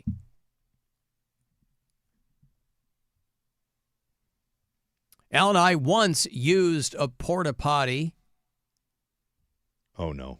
To pee in Hocking Hills. And the summit of the excrement hill was peeking over the lip of the seat. Well, is that where it ends, please? Is that the end of that comment? That is the totality of that text. Yeah. And then I bare-assed it and sat down. No, I don't think anybody's going to be doing that. But to Jess's point about falling in, we were talking earlier about Rob was talking to a friend in New England, and they had gotten like 36 inches of snow. Did you know that they pay emergency shovelers? No. In New York City, they pay them like $30 an hour. They give them a yellow vest. And in situations like this, you can get hired as an emergency shoveler. You're clearing crosswalks, scooping up the yellow snow. Just wonder where you can put that snow. I mean, they're going to have to, because I know pile it up. Yeah. They originally stopped allowing the companies to dump it into the river. Yeah. But I mean, in a case like that, when you get 30 inches of snow, like where else are you going to put it? They're going to have to let them do it. Yeah. Right? Yeah. Street. Well, you can't. Well, you can't put it in the street. I mean, not in New York. I mean, There's nowhere to put the snow. Like, there's just, you've been to New York City, right? Mm-hmm. So that means, like, imagine 30 inches of snow everywhere you look. There's nowhere to put it. Yeah. I never even thought about where they would put it. Even here, if Cleveland got 36 inches of snow, the city would get shut down. There's nowhere to put the snow. Mm-hmm. You got to dump it in the lake or something. Dave, are you excited for spring? Yes, I am. Good to know. Going to run out and grab some rock salt? Huh? Is he going to run out and grab some rock salt? Oh, God, I'm running. Oh, yeah. Running for rock salt, you mean? Yeah. Yeah. Woo!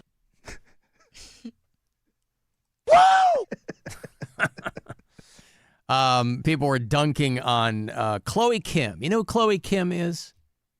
She's another accomplished athlete in the 2026 Winter Olympics. She's dating Myles Garrett. Yep. From your Cleveland Browns. And somebody was memeing Chloe Kim, 2018, gold medal. 2022, gold medal. She's a snowboarder. 2025, starts dating a Cleveland Brown. 2026, silver medal. Yep. That's all it took, right? That's all it took. Hey, good for her. She's still very, very accomplished. And you can't take that away from her. Snowboarder Chloe Kim is the first woman ever to medal 3 consecutive times in the women's snowboarding half pipe. Like that Weezer song. Oh, sorry, that's hash pipe, Rob. Completely down the drain. I had 8 days on snow. And that was including the events, the practices, like, for the event. She's cute. I actually think I can Beautiful, do. yeah. I think it just came naturally. It was the first thing I found and the thing I was good at, so lucky me. Yeah. But He was like a star on my Instagram page for the He also love that he had brought for his you. camera, and he was sort of your personal photographer. I know. That's so great. I know. He's such an amazing, talented photographer, truly. Like, if football doesn't work out for him, I think. There you go. You had him, and then you had Snoop. Snoop was also wearing. So Myles Garrett, Rob, this just in, he's a talented and amazing photographer. Is he a young dude? Myles Garrett? Yeah. Oh, yeah. Oh, okay. Yeah. So he's I probably don't the same even think age as he's her? Probably not. Yeah, he's not 30 yet, is he? He is 30. Is he? Yep. Just turned 30 right at the end of last year. Yeah, people were saying that Chloe Kim got screwed in the Olympics and that she should have had the gold medal. But, I mean, I watched it. I mean, she's like, if you're a passive watcher of that stuff, you can't tell, like, why someone got docked a point. You know what I mean? Right, like, yeah, it sure. didn't make any sense to me, but, I mean, she's incredible. So he's 30, she's 25. That's no big deal. That's No. pretty good. She looks a lot younger, and he looks older to me. Well, he's huge. Well, yeah, he's massive. So the rumor is that he's going to get traded to Detroit. Is that, anybody think that that's true? I think anything's possible in the NFL, right? Yeah, okay. I mean, it's the Browns. But people are dunking on him for like sticking around for. Was he the guy sticking around for money and then complaining? That was the team whole thing. stunk? Remember, he Yeah. left. He wrote that whole letter about leaving, and Yeah. it's time for me to go do something else, and blah. blah, Oh, blah, that's blah. right. And they lured him back with money. And he stayed for the dough. Right. I forgot about all that. And that was why everybody was giving him a Michigas. hard time during the whole, thing. Was they were like, dude, you can't bitch now. Like, you can't complain about not winning. This is why you stayed here for dough. Yeah. This team wasn't going to get any better because you decided to stay. You have the sack record. You're one of the greatest defensive players of all time, and you play for a team that can't figure out how to win football games. Right. Like, this is what happens. Yeah. Alan, hopefully there's nobody in the audience tonight with Tourette's. Oh, my God. For the State of Did the you see Union that? address. The whole BAFTA thing? Yeah. It's wild. So the BAFTAs are like the British Oscars, I think, correct? Yeah. And they were, there was a guy with Tourette's who was in a documentary film, a guy named John Davidson, whose life story inspired the film I Swear. So he's there for a film he's in. But he has Tourette's. And so he can't control what he's saying. And Michael B. Jordan and Delroy Lindo. Remember Delroy Lindo? Yep. I don't see him so much anymore, but he still does work. But the joke back in the day was if you can't get Samuel L. Jackson for your movie, you get Delroy Lindo. He worked with Spike Lee. He's a great actor, he's talented in guy. everything, yeah. They were both in Sinners. Michael B. Jordan and Delroy Lindo were in Sinners. The guy with Tourette's is shouting out the N-word. Like the hard R While version, these yeah. guys are up there. And of course they have to, like, unfortunately for them, they got to play through. And so this huge firestorm because they didn't edit it out of the BBC broadcast. Now the producers are like, we're in a truck. We don't know what's going on. We can't. I don't know if somebody already got fired or, but I guess the big controversy was that it wasn't edited out of the rebroadcast or out of something, and that people want the BBC to explain why it wasn't bleeped out. I think the bigger issue is all of the people that feel that it was done completely on purpose. Jamie Foxx came out and said this dude absolutely said that word on purpose. Well, but my thing is, if you can't control your vocal tics because of Tourette's, but that word is in your brain, and that's what came out. Well, and that's the only one all night, I guess. Like, there was no other issues that happened until that and that moment. But, so are they implying that he's... Did it on purpose. And is falling back on I have Tourette's? Yes. That feels like a stretch, boy. I mean... Maybe. I don't know. Man. Yeah. If that's the only one of the night, like if some fat person's on stage and you didn't scream lard ass... He didn't yell anything else? I don't know. From what I'm reading, again, I wasn't there, I don't know. But from what I'm reading, they said the only loud outburst he had of the evening was the N-word twice while they were on stage. Delroy Lindo said that he and Michael B. Jordan did what we had to do, but they wish that somebody from BAFTA had spoken to them afterwards. God, you got to stand up there. One more example of when you've got to stand up there and smile. Yep. Tourette's or not, right? That word's in the air at you. And you got to be like, that's okay. Oh, that sucks. The look on his face when it happens, too. It like they were like, you could tell, like the guy just ready to pounce off the stage and just make that man eat his shoe. Like he just ready to just crush him. And so everybody's flipping out about this now. Have you ever watched the show Bailin' Out Loud? Yeah. Okay, you know who that girl is, right? They've got a young girl. She's cute. She's telegenic. So that's why she's on TV. But she has Tourette's. And they play it up. She got a boyfriend, and she's got tics and physical and verbal tics, and she's sometimes doing accents and things like that. And it's, they're trying to normalize, obviously, something like Tourette's. I don't think she's yelling the N-word out. No. I mean, it's on TLC. It's called Bailin' Out Loud. Bailin' Dupree is the girl. And they bleep her, obviously, when expletives are coming out of her face. But I don't know any N-words on this show.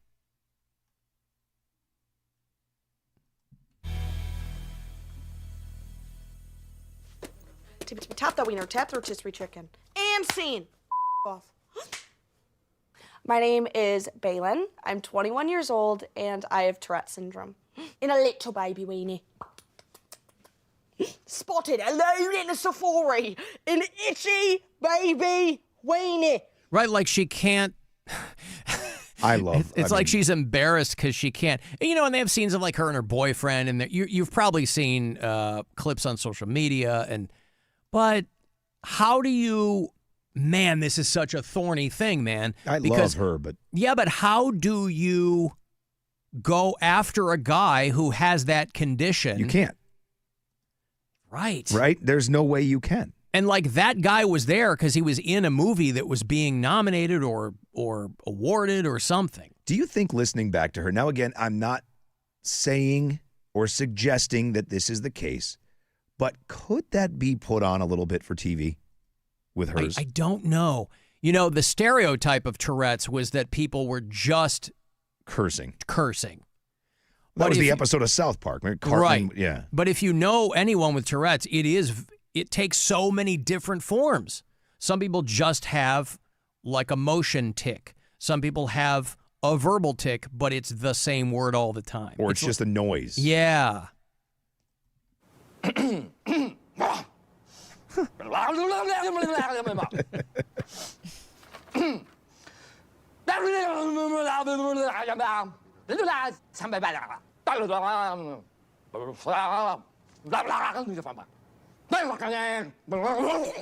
Yeah, like Steve Carell had it in that documentary. Yes. About Jim Carrey.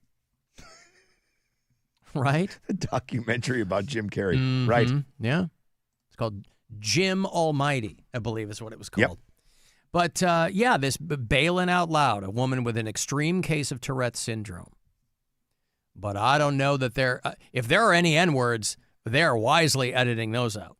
I mean, I've but never. But this BAFTA caught thing it. is crazy. Because she blew up online well before the show. Like, she's been on Instagram and TikTok and all that stuff for a long time. That's where the show came from. So, I mean, I've never heard of. Yeah, it's the tail wagging the dog now. Hey, she goes out into ridiculous racist outbreak. Like I've never seen anything like that. Right. Yeah, it's wild. I've got to take a break here. If you're on hold, I'll get you on the way back. 35192 on a text. You can watch on our YouTube channel. You can listen anywhere on the iHeartRadio app. The Alan Cox Show on 100.7 WMMS. Rover's Morning Glory.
Dodge Jeep Ram Studios.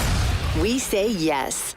100.7 WMMS, Cleveland. Call the Alan Cox Show. Cox. Cox. Is that with an X? Yes. 216-578-1007 or 1-800-348-1007.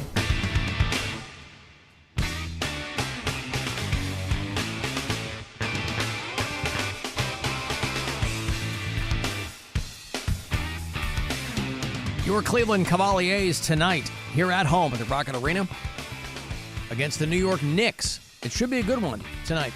Cavs-Knicks, 7:30. Pre-game set for 7 o'clock here on WMMS. You can also listen on the iHeartRadio app. And you can use the promo code LOVE for a few more days through the end of the month. Of course, February is ending on Saturday. And we'll have a new promo code for you into March. So LOVE for 15% off whatever you want. Something with the word Cleveland on it. Something with the buzzard on it. Got a whole broad swath of things over there. But use LOVE. Ugh, Rob, I'm burping again. I'm sorry. It's just it's a good one. You did a good one, Alan. No, that was you. That wasn't me. Just trying to help you. I know. That was live Foley. I appreciate it. I did a live Foley for you. I know. Just own it. Oh, Alan's first audible burp. It would have made it would have been a thing. Everybody, oh my God, Alan, you're cured. Yeah, but I wouldn't be able to replicate it. That's all right. You just carry me around with you. I wouldn't be able to, it couldn't be peer reviewed, as it were. Hey, Brother ADX.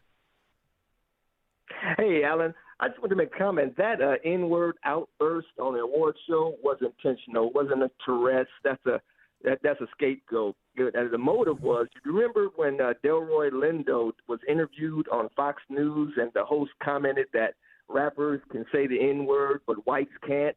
And Delroy Lindo said, so say it. You know you want to say it.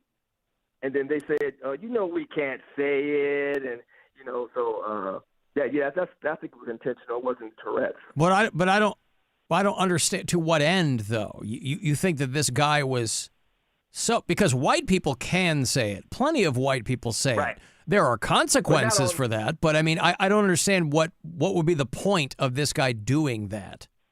Well, this is a well-known clip all over YouTube and TikTok of Delroy Lindo challenging these three guys on Fox News. Well, no, I don't mean Delroy Lindo on Fox News. I mean, what would be the point of this guy at the BAFTAs with Tourette's just throwing the N-word out and then blaming his Tourette's?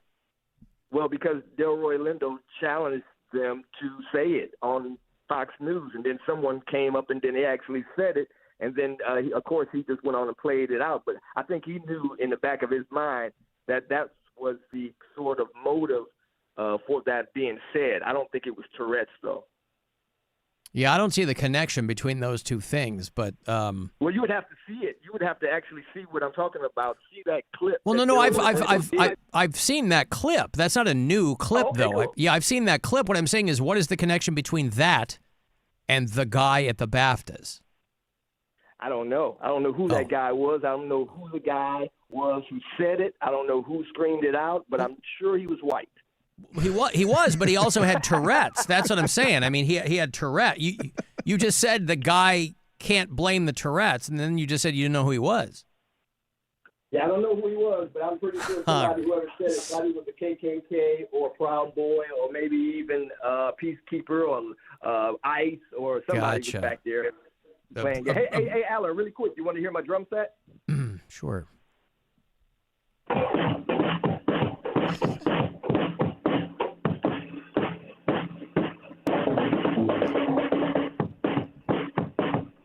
I'm playing Brother ADX on our metal show, Rob, on Saturday night, 2 hours to midnight. Gotta have more cowboy. Mm-hmm.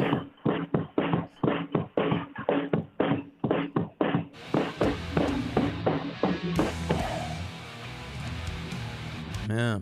Pretty good, man. Thank you very much. Oh, yeah, it's pretty good. There you go. There's Brother ADX. I was just mentioning the other day we hadn't heard from him in a long time. And that's what he comes back with. Hey, that guy who had Tourette's, he did that on purpose. Why? I don't know. I don't know who it was. I can tell you one thing, he was white. He was white. Well, you that got was that actually part. really funny, I mean, though. you got that part right. Yeah, but he was white. I mean, that's not. I thought he was. he came in with, like, that guy did it on purpose. And then he goes, I don't know who the guy was. Did you ever see that clip that he's talking about? Yeah, though? Delroy Lindo on Fox News. That is one of the most tense moments I've ever seen. Like, I was uncomfortable for the guy because he was trying to flex nuts. He was trying to be, well, you know, we can't say it. And then that dude just popped him into place, right, like instantly. So say it then. You know I can't do that. I dare you to say it. Oh, so good. Dare you to say it. You have African American rappers saying N-word this and N-word that, but a Caucasian can't. So say it. Say what? Say the word you want to say. I'm not saying that I want to say it. I'm just saying that I can't. Sure you can. Say it. Say it right now. I will say it with you. Okay, this is hypocritical. You know. First of all, it's not hypocritical. It's not at all, hypocritical. I mean, you can say whatever you want, and if you haven't noticed, there's plenty of white people throwing the N-word around. That dude was as nervous as anyone's ever been on television in his life in that exact moment. Yeah, but Delroy Lindo's reaction to it, too, felt not staged. But I loved it. I loved it. What was he there to promote? I don't know. Oh, I love the uncomfortable nature of that entire thing. Like, so then say it. It's okay. Go ahead. And yeah, he's an actor. He's going to put the drama on it and that sort of stuff. But that dude instantly, you could just hear himself pucker. I guess so. Alan, more bagpipes for an actor named John Wheeler, who was part of an iconic McDonald's commercial. I don't know who that is at all. Wow. John Wheeler is in Broadway musicals, on Star Trek, and in an unforgettable McDonald's commercial. Well, if it was unforgettable, how did I forget it? John Wheeler? He was in a commercial called Grab a Bucket and Mop in 1971. Jesus. Oh, was that the getting the job thing? I don't know. That was like, yeah. When With everybody... John Amos and Anson Williams, the guy that was Potsy on friggin' Happy Days. This guy's...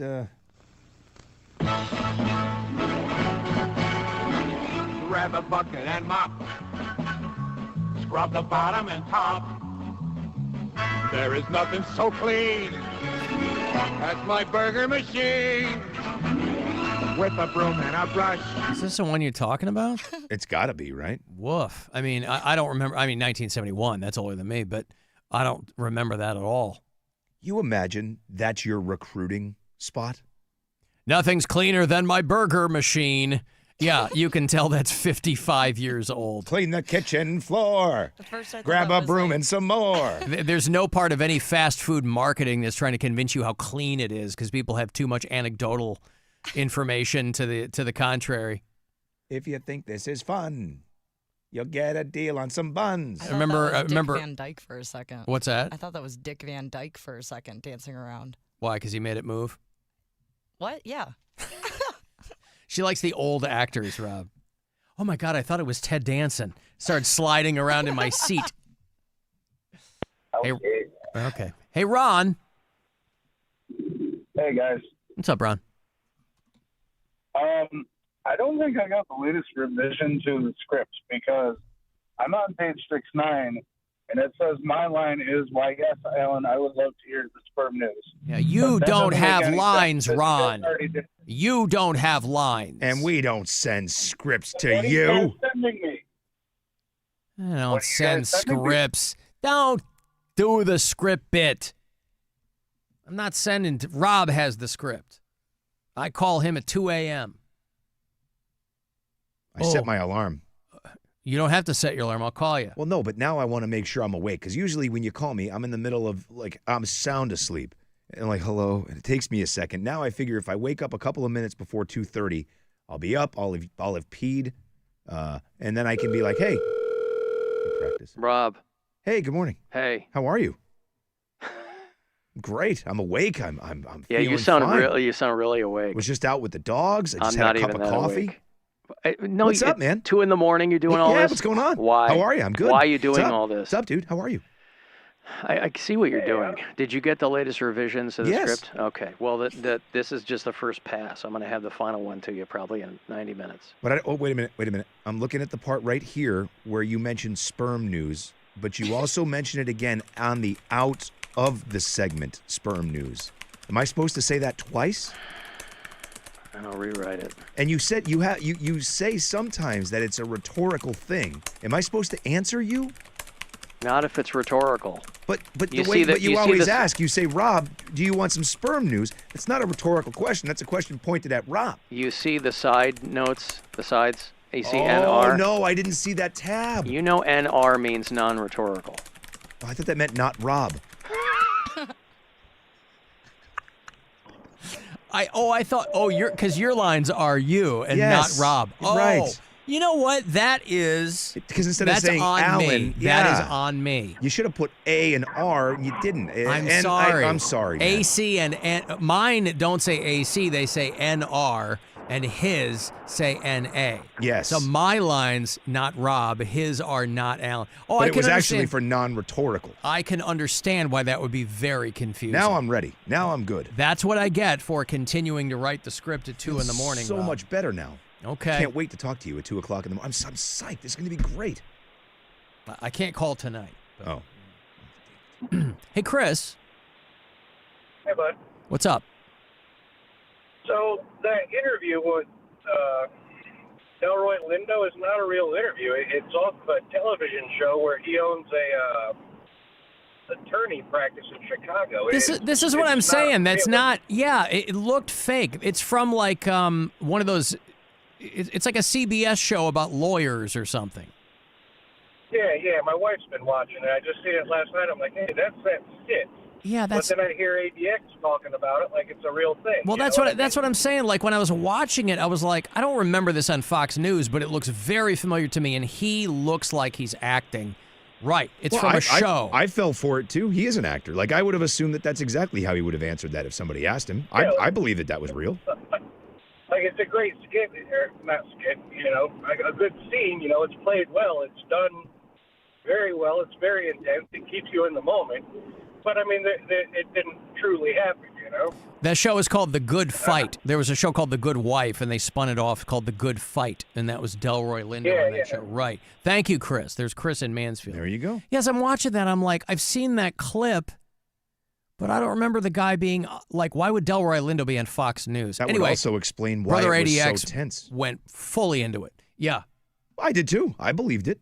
You did not. Yes, I did. I know you didn't because on page 72, I haven't gotten it. in the See, here sides you there, are it says Rob does not believe 3 Brother pages ADX. ahead of me again. Oh. I can't. I have a whole thing about flipping off of page 69. I just keep flipping back to it. Don't flip off anybody. 69. Sorry. I know that we were further along in that. I apologize. Hey, Marianne.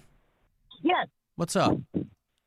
Well, so you guys were talking about the old-timey McDonald's ad, and all I could think of was my mother has an original, Betty Crocker cookbook, and what it said was if you're making dinner in the kitchen and you get tired, you're to lay down on the kitchen floor and take a rest, which reminded me of, old-timey people.